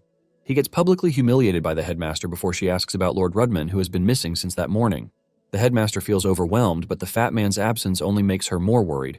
Just then, she notices a dark cloud forming above the academy and wonders what has just happened. Meanwhile, Miria rushes toward the surface. But as she exits the door, she comes face to face with Lord Rudman, the fat man who had been missing since the morning, now wearing a purely evil expression that clearly shows he is up to no good. Back in the lab, Jin examines some strange reddish portals that appear to pulse as if they are alive. He wonders whether this thing is actually alive and if Kagura is the one who created it. Jin then finds the message cube Kagura left behind along with the nanomachines injector. The ancient human hopes the cube will contain clues to help him understand and resolve the current situation. He quickly activates the cube and a hologram of Kagura appears casually holding a coffee. Kagura had already expected Jin to reach this facility before anyone else since this lab is the closest to where he would awaken. The doc explains that in this lab he was developing a device that humans had never accomplished even hundreds of millions of years ago, and that a small portion of the device's power has been sealed within the injector for Jin to use. He praises himself for this achievement before finally revealing that the mind-blowing device he is referring to is actually a teleportation device. He never once imagined that Kagura could have created something of such enormous scale, but now everything starts clicking into place. Argus mentioned that invaders appeared across the city out of nowhere. Alarm bells start ringing in his head because whoever owns this device is likely behind everything, especially with an entire zoo's worth of monsters locked up down here. Then he notices something off about the mad scientist's recorded message. The original teleportation device was a pure blue color. If that is true, then what the hell is this red device standing in front of him? Now, just as the nearby clock strikes 12, the device activates with a violent hum. Jin steadies himself, bracing for whatever nightmare is about to crawl out of it. Instead, every invader inside the cages instantly vanishes into thin air. Up on the surface, Argus and the Holy Knights witness their worst nightmare unfolding in real time. Hundreds of invaders rain down from the sky onto the royal capital, looking like they just dropped into a battle royale match. Back underground, the greasy fat man turns toward Miria with the creepiest smile imaginable. He mockingly asks why she seems so tense and impatient. Miria coldly tells the pig responsible for all this to step aside unless he is asking for a fight. Genuinely surprised, Lord Rudman admits he suspected she had been investigating him for quite some time. Unfortunately for her, she simply figured it out too late. When Miria demands to know what that means, he calmly declares that the day of judgment has arrived. The balding potato sighs, revealing he originally planned to delay this event, but the two rats snooping around his laboratory forced his hand. More specifically, he realized that the real threat to his grand plan is Jin. Every instinct in his gut warned him that the new instructor would become the biggest headache imaginable. Just like Miria's brother, without needing confirmation, he already knows Jin was the one who uncovered the hidden passage. Deciding he has wasted enough time talking, he concludes it is best to eliminate all witnesses right here. Miria almost laughs at the idea that he believes he can defeat her. A disturbingly demonic grin spreads across Rudman's face as he boasts about the unimaginable power he has gathered. What he does not realize is that a girl is quietly creeping up behind him with a pot larger than his own head. Miria nervously sweats, torn between fear for the girl and doubt over whether this ridiculous plan will actually succeed. Without hesitation, Hakama swings with everything her tiny arms can muster and smashes the fat bastard's lard-filled head. Miria stares at her in shock and wants to know how she even found this place. Hakama hurriedly explains that she came looking for Jin. There is absolute chaos outside, and it will be impossible to save everyone without their guardian. On the way, she ran into another new student, Kudo. The girl said their professor had gone into the storage room only a short while earlier. The new girl feels slightly guilty about knocking out a teacher, but Hakama insists the creep deserved every bit of it. Besides, since he never saw their faces from behind, they could easily pin the blame on the blonde princess if things go south. At that moment, Jin finally reaches the top of the stairs. Concerned, he asks what happened, only to spot a floppy pig on the floor like a fallen bowling pin. Hakama quickly snaps him out of it and informs him that the city outside has descended into complete chaos. He is not surprised at all because he already knows there is only one destination the lab's invaders could have been sent to. Miria turns pale as the realization hits her, and the three of them rush outside without wasting another second. Fires rage across the city and nearly half of it lies in ruins. Terrified citizens scatter in every direction as hell breaks loose. Among all the invading creatures, one monster that looks like a hulking Vilgax stands out as the strongest by far. Seeing her beloved home reduced to this state leaves Miria completely speechless. Meanwhile, Jin feels the weight of failure crush his chest again, thinking he should have destroyed the device when he had the chance. Hakama snaps him back to reality again. She points at the massive tentacle monster, which is charging up a devastating attack aimed straight at the royal palace. Determined to atone for his mistake, Jin uses the injection Kagura left behind for him. After using it, he gains a toned-down version of teleportation. The mad scientist had explained that the nanomachines only store enough energy to activate it once every 24 hours. On top of that, its range is supposedly limited to a short distance within the user's line of sight. However, those restrictions apply to ordinary users, and Jin is anything but ordinary. Someone of his caliber can practically teleport as far as his eyes are capable of seeing. Without hesitating even a second, he vanishes and reappears directly in the path of the massive laser beam just before it can strike the royal palace. Meanwhile, inside the royal palace, a panicked woman rushes straight to the royal guildmaster, Hardin Gunslot, to report the massive invader currently towering over the outer wall. But instead of freaking out, Hardin is strangely calm. He already knows the situation is beyond normal emergency levels. Still, he assures her that everyone who can still move has already been deployed, and the Holy Knights who are still available are also heading out to suppress the chaos. Unfortunately, that only makes the woman even more terrified because Hardin drops the worst possible news. Half of the Holy Knights are currently away from the capital on another mission. At this point, Hardin is completely certain this attack was planned. These enemies deliberately waited until the kingdom's strongest defenders were scattered before launching their strike. If the Grand Commander were present, he probably could have stopped the giant corruptor, but right now, they have to survive without him. Then the boss corruptor fires a devastating blast straight toward the castle. Hardin quietly accepts that this might be the end. But just when everyone thinks the royal palace is about to be erased, Jin suddenly appears and blocks the attack head-on. The woman instantly recognizes him as the man from Kodama village and practically loses her mind from relief. After the blast finally disappears, Jin lands on the ground and gathers power into one hand. Without wasting a second, he fires his own attack right back at the monster. The blast lands, but even though it is strong, it only leaves a small cut on the corruptor's shoulder. Jin quickly realizes the problem. This thing is way too massive to delete with one casual shot. Even worse, the teleportation drained far more energy than he expected, meaning he cannot fight the way he usually does. So our boy changes the plan. He draws his blade and prepares to slash the giant down with speed instead of raw output. With one swing through the air, he releases a powerful impact that slices the corruptor from a distance. Then he launches himself forward, fully aware that the damage is already regenerating almost immediately.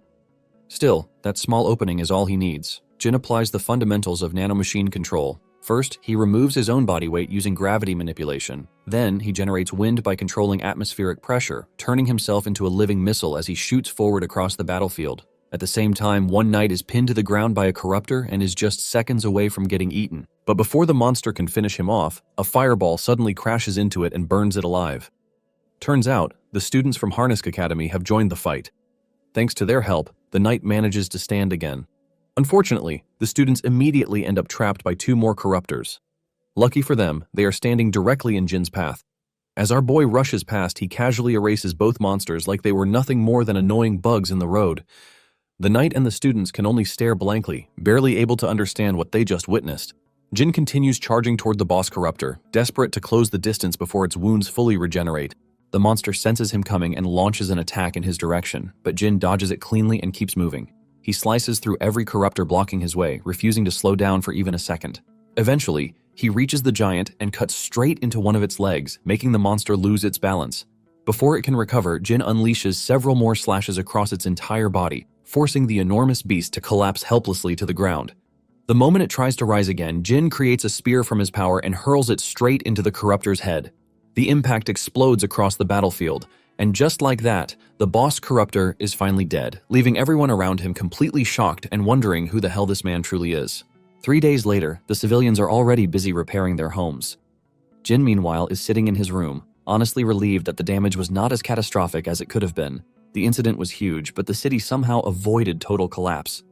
He also has to admit that the Holy Knights worked fast. Even though they could not move freely during the giant corruptor attack, their cleanup afterward was impressively swift.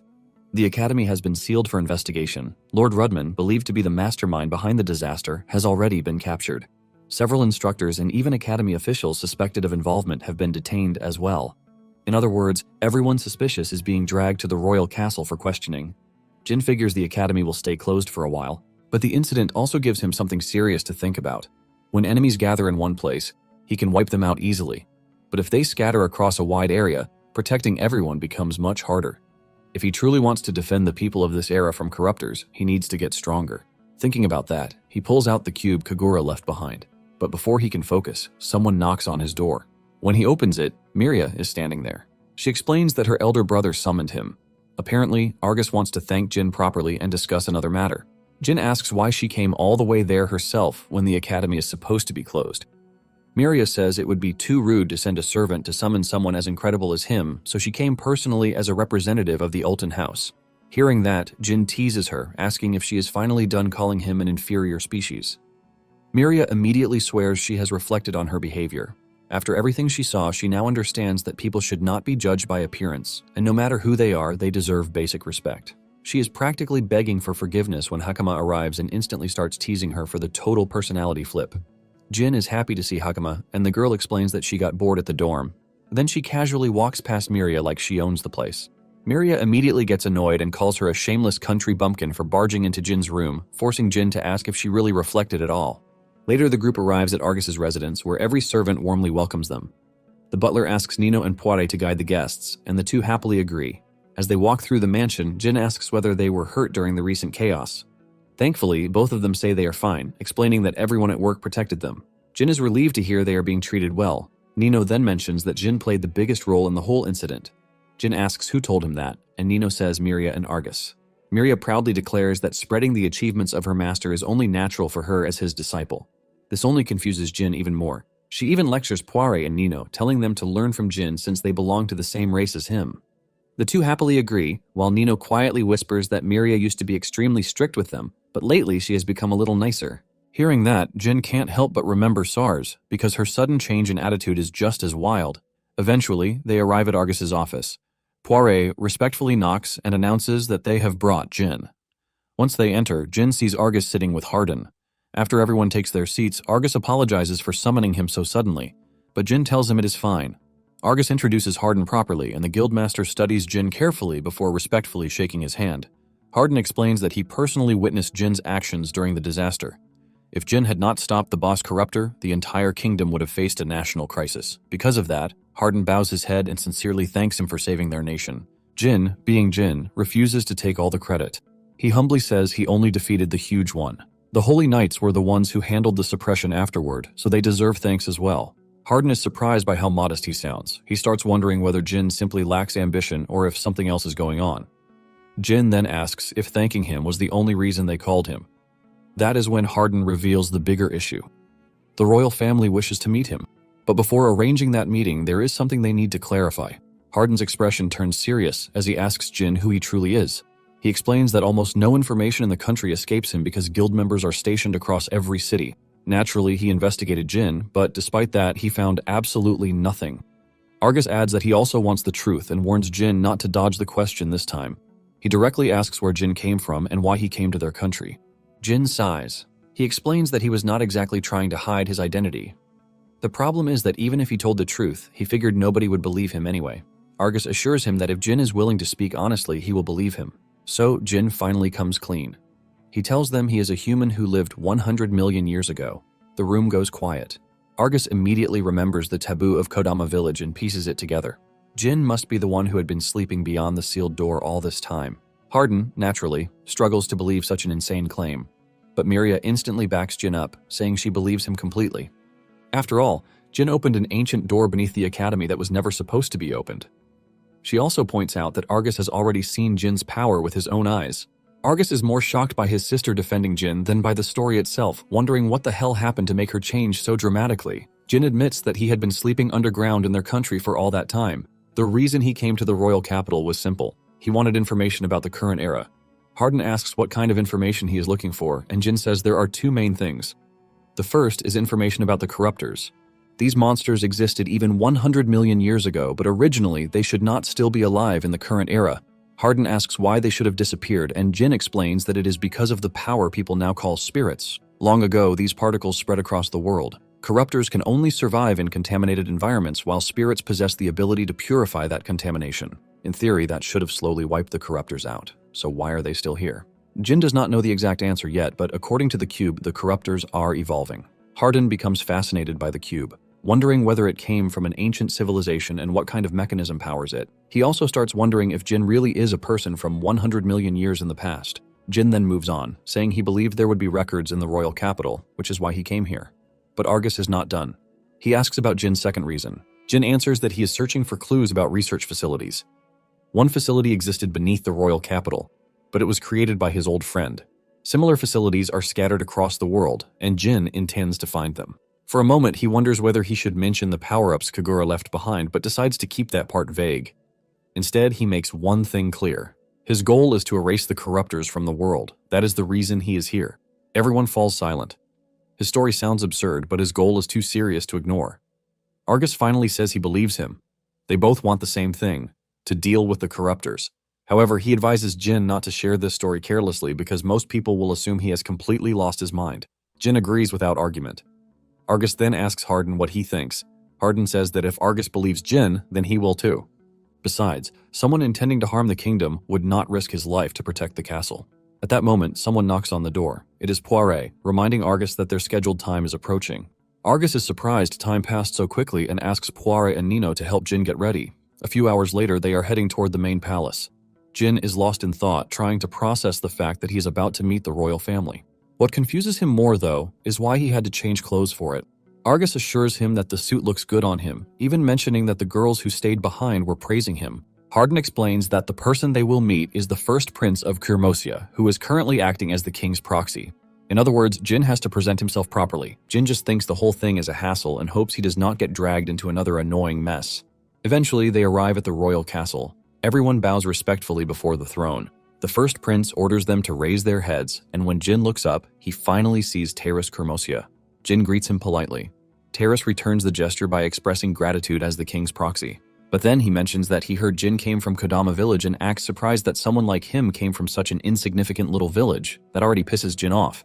Then Taris decides to be blunt. He orders Jin to serve him as a holy knight of the royal country and devote himself completely to the kingdom. Jin stays silent, clearly irritated. Taris asks if he did not hear the order. Hardin quickly reminds the prince that they were the ones who called Jin here, so forcing him is unreasonable. But Jin stops Hardin and calmly answers for himself. He says he does not plan to stay in the royal country for long. Taris points out that Jin is currently working at the academy. Jin explains that it is only temporary, so Taris asks if that means he refuses the offer. When Jin does not submit, Taris immediately orders the knights to seize him. Hardin tries to stop him, asking what the hell he thinks he is doing.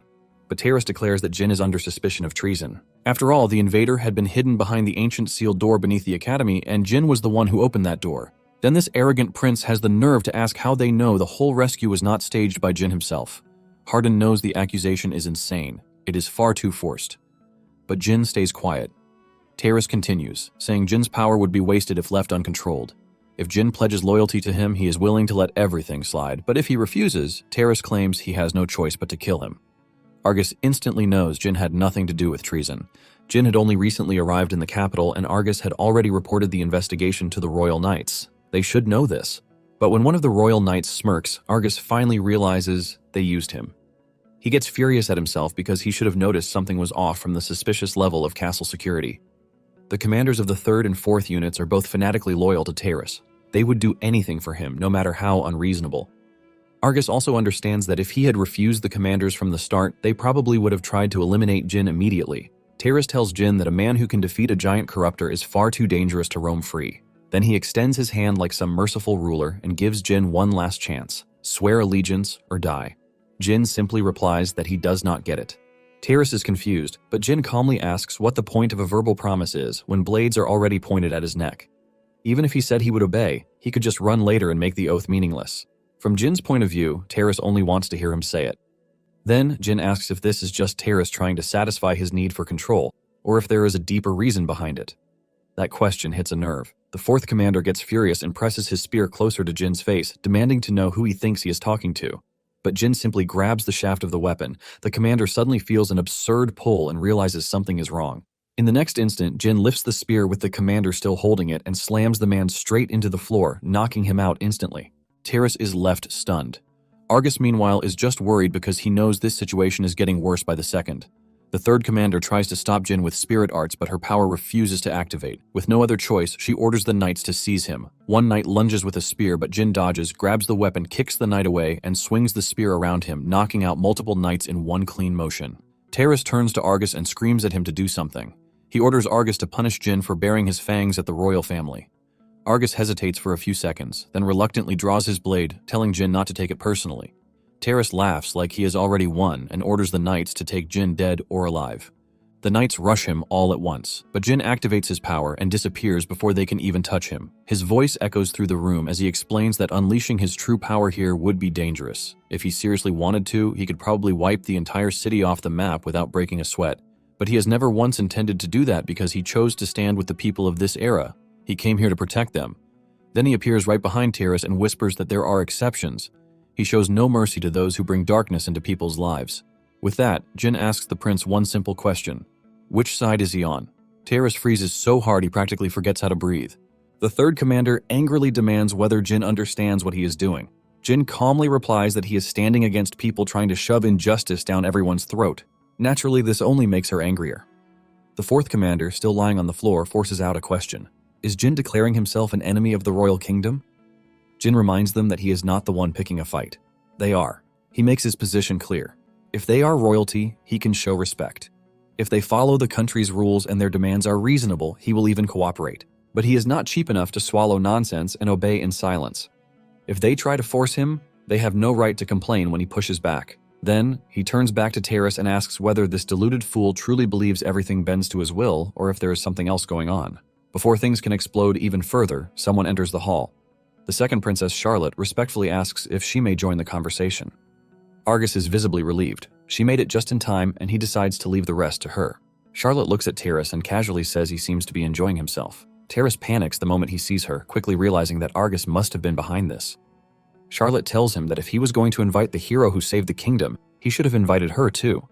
Then she warns him that he is not even acting properly as the king's proxy. Terrace snaps back, arguing that Jin is no hero. Anyone who bears their fangs at the royal family is a criminal. Charlotte acts surprised, and the third commander, Wasa, confirms it by saying Jin wounded the fourth commander. Charlotte calmly asks whether that happened because they were being rude first. Wasa angrily asks what she is implying, then she points at Jin and shouts that he was about to harm the first prince. Charlotte simply says Jin was only standing behind Terrace and asks Jin if that is correct. Jin smiles and agrees. He says he merely stood behind the prince and asked a question. Terrace is furious, but Charlotte cuts him down with elegance, saying that calling someone a criminal just for standing behind him makes him look extremely small-minded. Then she bows to Jin and tells him she will not ask him to serve the royal kingdom. Instead, she asks whether he would lend them a hand as a friend if the kingdom ever finds itself in trouble. Jin replies that he would be happy to help. Charlotte thanks him and says they should move because this is not the best place to talk. She walks forward and orders the knights to make way and mind their manners as she escorts her friend out. The knights immediately lower their weapons and step aside, leaving Terrace behind, practically boiling in anger. Outside the royal castle, Argus worriedly asks Jin why he pulled such a dangerous stunt. Jin does not answer. In truth, he felt a strange presence from Terrace and sincerely hopes it was just his imagination. Instead, Jin thanks Charlotte for helping him. She gladly accepts, then apologizes for Terrace's actions and hopes they can remain good friends. Jin agrees warmly.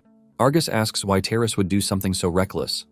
Charlotte admits she does not know his exact motive, but she knows her brother is dangerously ambitious. Once Terrace ascends the throne, he intends to wage war on other nations and expand the kingdom's territory. She guesses that Jin's existence looks like an obstacle to him. Still, Charlotte assures Jin that she will not let Terrace lay a hand on him again. By now, Hardin should be reporting the incident to the king. With the king's restrictions in place, Terrace will not be able to move against Jin so easily, but that is not what Jin is truly worried about. Charlotte then reveals that she has no intention of yielding the throne to Terrace. She asks whether Jin is willing to trust her. After judging her character, Jin decides she is good enough and agrees. After that agreement, Argus asks where they are heading. Charlotte replies that it would be disgraceful not to reward the hero who saved the royal kingdom. Then she asks if it is true that Jin has been living at an inn, When he confirms it, she decides to fix that problem immediately. Charlotte rewards Jin with a huge mansion. She explains that it is an old noble villa abandoned long ago when its owner left the royal capital, so Jin can use it however he wants. When he opens the door, he finds a clean, spacious interior with an expensive chandelier hanging above. The place is honestly way too fancy for someone who recently woke up naked in a ruined lab. Jin nervously asks if it is really okay for him to accept something this huge. Charlotte cheerfully says yes. She explains that the villa originally belonged to someone with the title of Count, but it has not been used for a long time. Jin asks whether the original owner might suddenly come back, but the moment he sees Charlotte's grin, he decides not to dig any deeper. Some royal problems are better left untouched. Jin thinks the reward is too much, but Argus explains that this only shows how highly they value him. Then he pushes Jin inside, officially telling him that from this day forward, this is his home. Jin looks around excitedly, then points out that the mansion is way too big for one person to live in. Hearing that, Argus suggests arranging servants to manage the place. More specifically, he says Nino and Poire would gladly accept the job if it was for Jin. Jin asks if that is really okay, but Argus reminds him that he already owes Jin a great deal. To make sure Jin does not feel burdened, Argus asks him to grant one request in return. The scene then shifts to the 7th Unit training grounds. Karina is sparring with a fellow knight and easily catches him off guard before defeating him. Rhea stops the match and praises her improvement, but Karina knows she still has a long way to go. During the recent chaos, all she could do was handle small fry while Jin casually killed the giant corruptor by himself. Just remembering that pisses her off. She still cannot accept how someone from an inferior race can be that ridiculously strong. Then Argus and Charlotte arrive at the training ground with Jin, which only annoys Karina even more. She immediately wonders what the hell he's doing there. On Jin's side, he asks Argus what he wants him to do. Argus replies that Jin should already understand by now. Jin guesses that Argus wants him to train the Holy Knights, and Argus confirms it. Argus reminds Jin that he personally experienced Terrace's complete lack of restraint earlier. Terrace and Charlotte are both contenders for the throne, and nobody knows when or how Terrace will move next. The only ones who can protect Charlotte are the 7th Unit, who have sworn loyalty to her. Since the critical moment could arrive at any time, Argus wants Jin to train them for that day. Jin quietly observes the Knights. Their fundamentals are solid, and they clearly train hard on a regular basis. But from his point of view, something important is missing. He smiles as memories from 100 million years ago return to him. Back then, to become an official agent serving the nation, Jin trained like his life depended on it, because for him, it literally did. Argus calls everyone's attention and announces that they have invited a national hero as a special instructor to strengthen their training. He tells them Jin will teach them what they currently lack and asks if they understand. The Knights answer in unison. Jin looks over the group and thinks that obedient students are easy to train. The difficult ones, however, might become a hassle. He starts with a simple order. He wants to assess their stamina, so he tells them to run laps around the outer perimeter of the training ground. Karina immediately objects. She says they already do this every day, so there is no need to check because they have more than enough stamina. Then she mockingly asks if Jin came all this way just to make them do something pointless. Rhea and Argus try to stop her, but Jin apologizes instead and decides to change the test. He removes his jacket and walks toward the wooden weapons. He asks Karina if her weapon is a spear. When she confirms it, Jin picks one up and tells her to try landing a single hit on him. There is no time limit. If she can land even one clean hit, she does not have to run. Jin smiles, already knowing Karina would never accept training from someone she considers weaker.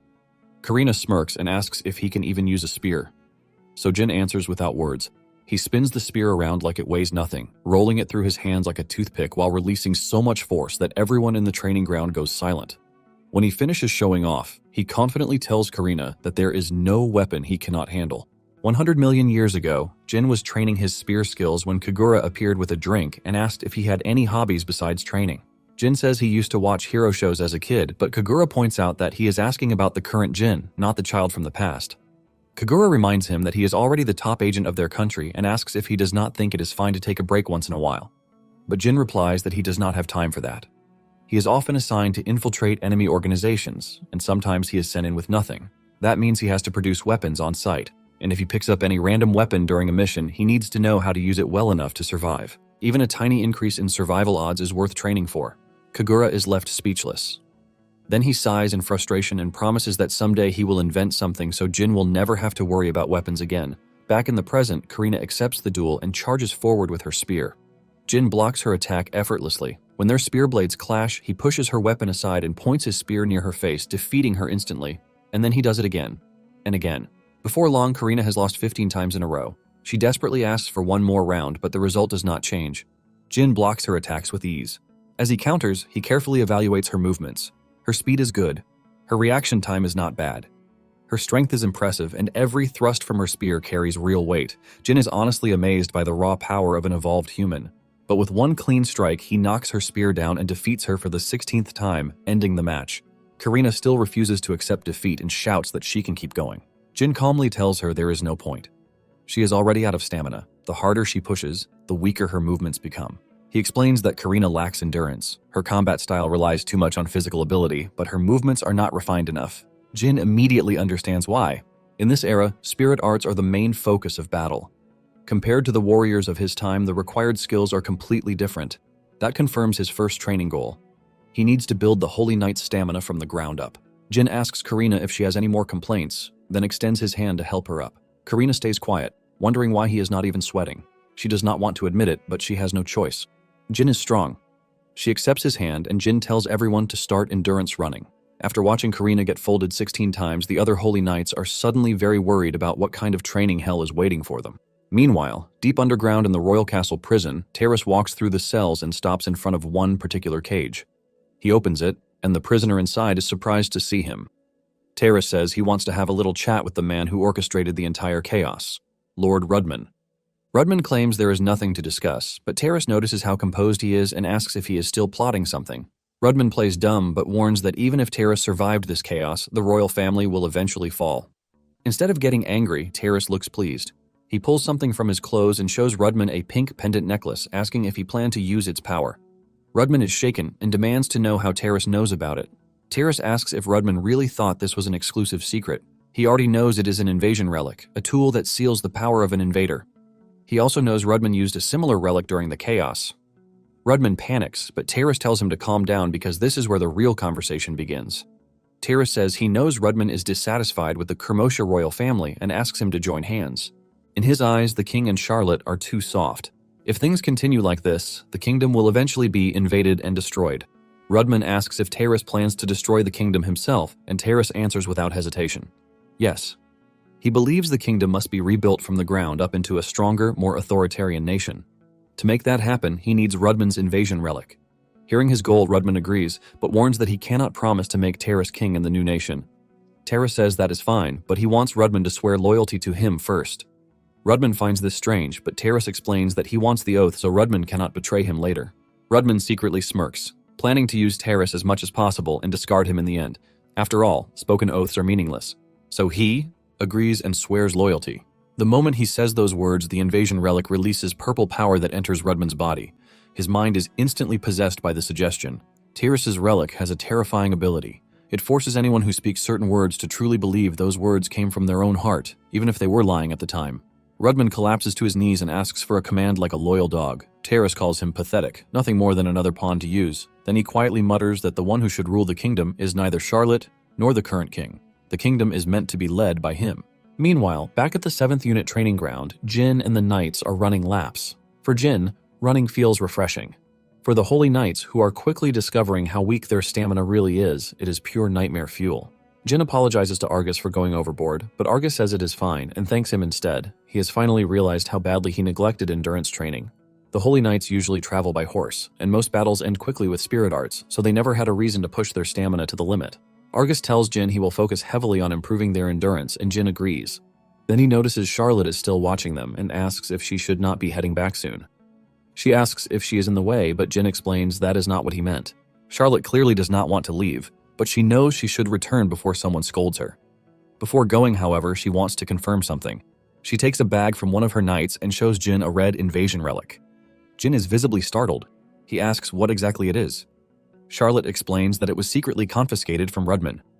It is a demonic tool that harnesses the power of corruptors, or as people in this era call them, invaders. They do not know who created it or how it was made, but it grants immense power to its user. Jin is speechless. He cannot believe something like this exists in the current era. To him, it looks like a machine with part of a corruptor embedded inside. Charlotte notices his reaction and guesses that he has seen something similar before. Jin confirms it. He tells her he saw something like it in the academy underground. Since he judged the relic too dangerous to leave behind, he destroyed it. Argus remembers that this must be the device Jin mentioned during the chaos incident. Charlotte praises him for making the right call. If the enemy had recovered that relic, another disaster could have happened. She says she will investigate the relic's origin on her end and asks Jin to share anything he discovers. Jin agrees. After Charlotte leaves, Argus says they cannot allow something like that to cause another incident. They need to stay vigilant. Jin does not answer right away, and Argus asks what is wrong. Jin says it is nothing, but in truth, he is thinking deeply. Corruptors normally never stop moving. They rampage endlessly. Yet lately, they seem to wait, coordinate, and move with purpose. That makes him wonder if something beyond the invasion relic is controlling them. Then he remembers Kagura's warning. Some corruptors had begun evolving along with the changing environment. Maybe that means there are now individuals capable of commanding other corruptors. 4 days later, at Harnisk Academy, the headmaster has finally been released after a full week of interrogation. She summons Jin and Argus, clearly frustrated. She says she kept telling the investigators she had nothing to do with the incident, but she admits there were fools like Rudman inside the academy. Argus says it was not her fault, but she disagrees. As headmaster, she feels she was lacking and should have noticed the danger sooner. She admits that without Jin, things would have become irreversible. Then she says she heard he was only temporarily hired for investigation purposes and was not actually affiliated with the Holy Knights, so she never expected him to be the one to save them. The headmaster stands and bows sincerely, thanking Jin for protecting the kingdom and her students. That warms Jin's heart. Then she asks whether he plans to continue as a lecturer. She heard he intended to resign. Jin cannot answer immediately. Originally, he only planned to work at the academy for a while to earn travel money, but after the chaos, he received another reward. Now the situation has changed. He awkwardly looks at Argus, and Argus suggests arranging a substitute for him. Unfortunately, the headmaster shuts that down immediately. Jin accepted the lecturer role, which means he should fulfill his responsibility. Quitting after just 1 day of class would be unfair to the students. Neither Jin nor Argus can argue because she has a point. When Argus tries to explain Jin's circumstances, the headmaster cuts him off and tells them to follow her. As they walk through the corridor, Jin asks what happened to Instructor Gita. Argus says Gita is still detained, talking to himself and trying to set up ways to embarrass Jin. Argus asks what they should do about him since there have been several reports of suspicious behavior.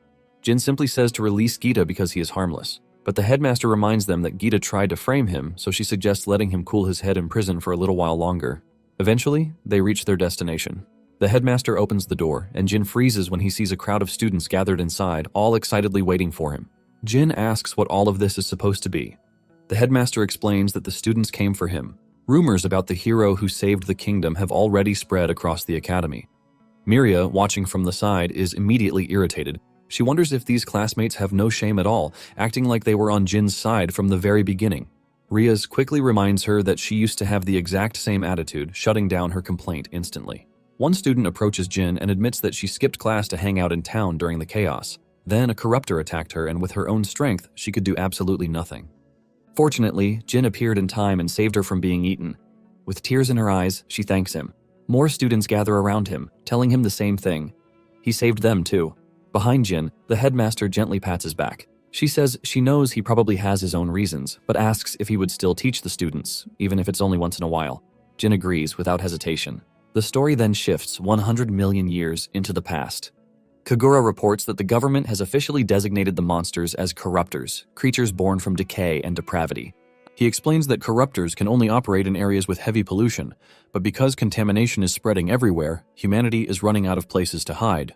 One of Jin's teammates, Sana Sakuma, notices him lost in thought and teases him about it. His other teammates, Kazama Goto and Mizuki Maruyama, join in as well, asking what happened to his usual overconfidence. But Jin is genuinely worried. They are not fighting humans anymore. These are unidentifiable monsters that cannot even be killed with missiles. He asks if they really stand a chance. His boys become worried too, but Sana stops the mood from sinking. She pinches Jin's cheek and reminds him that he is the strongest agent in the country. He cannot lose his cool now. He needs to keep that smug look on his face like always. Then she asks Kagura to confirm something. If the environment is purified, corruptors will stop functioning, right? Kagura gives a half-hearted yes and explains that the science division is developing a device to restore the contaminated environment. The real issue is whether humanity can hold out long enough for the device to be completed. Sana confidently says that is easy. They just need to hold the corruptors back like they always do. Then she turns to Jin and asks if she is right. Jin agrees, and Sana smiles. But reality is far crueler than confidence. Kazama and Mizuki eventually lose their lives in battle. Jin falls to his knees, unable to accept what he is seeing. Then Sana calls his name, snapping him back to reality. He rushes to her, relieved that she is still holding on, and tells her they need to treat her wounds immediately, but Sana stops him. She knows it is already too late. Holding his hand tightly, she tells him she will not ask him to save the entire world from corruptors. Instead, she only wants one thing. She wants him to never give up until the very last moment. After leaving him with that final wish, Sana passes away. Jin takes out his walkie-talkie and contacts Kagura. He tells him he will participate in the human experimentation project using nanomachines. Kagura asks if he is sure and reminds him that if he is not compatible, he will die. Jin answers that he will die anyway if he keeps fighting like this. So he swears not to give up. Back in the present, Jin wakes from that long, sorrowful dream. He looks at the cubes sitting on his bedside table and picks one up. Then he quietly assures himself that it is okay. He has not forgotten. Looking at the pictures of his fallen comrades, he swears once again that he will take back a world without corruptors. Meanwhile, in the northeastern region of the Kermosia Kingdom, in Plutza territory, at the fortress city of Melmos, a Holy Knight messenger rushes to report that the enemy is advancing from the northern nation of Balehart. But the Holy Knight's Grand Master, Glenn Oz, can already see them. From his viewpoint, a massive swarm of corruptors is marching straight toward the fortress. Glenn knows this number will be difficult to handle even for them. The messenger anxiously asks what they should do. Glenn gathers power in his palm and launches it toward the corruptors, but his attack is simply dissolved by a strange shield surrounding them. He cannot believe what he just saw. Without wasting time, Glenn orders the messenger to report to the king immediately while he holds the corruptors back. He is shaken by the fact that some corruptors can now nullify spirit magic. Even worse, corruptors have never moved in organized groups like this before. As Glenn wonders what is happening to the corruptors, he fails to notice the true nightmare hiding among them. In the middle of the swarm stands a human-like corruptor, silently controlling the entire group.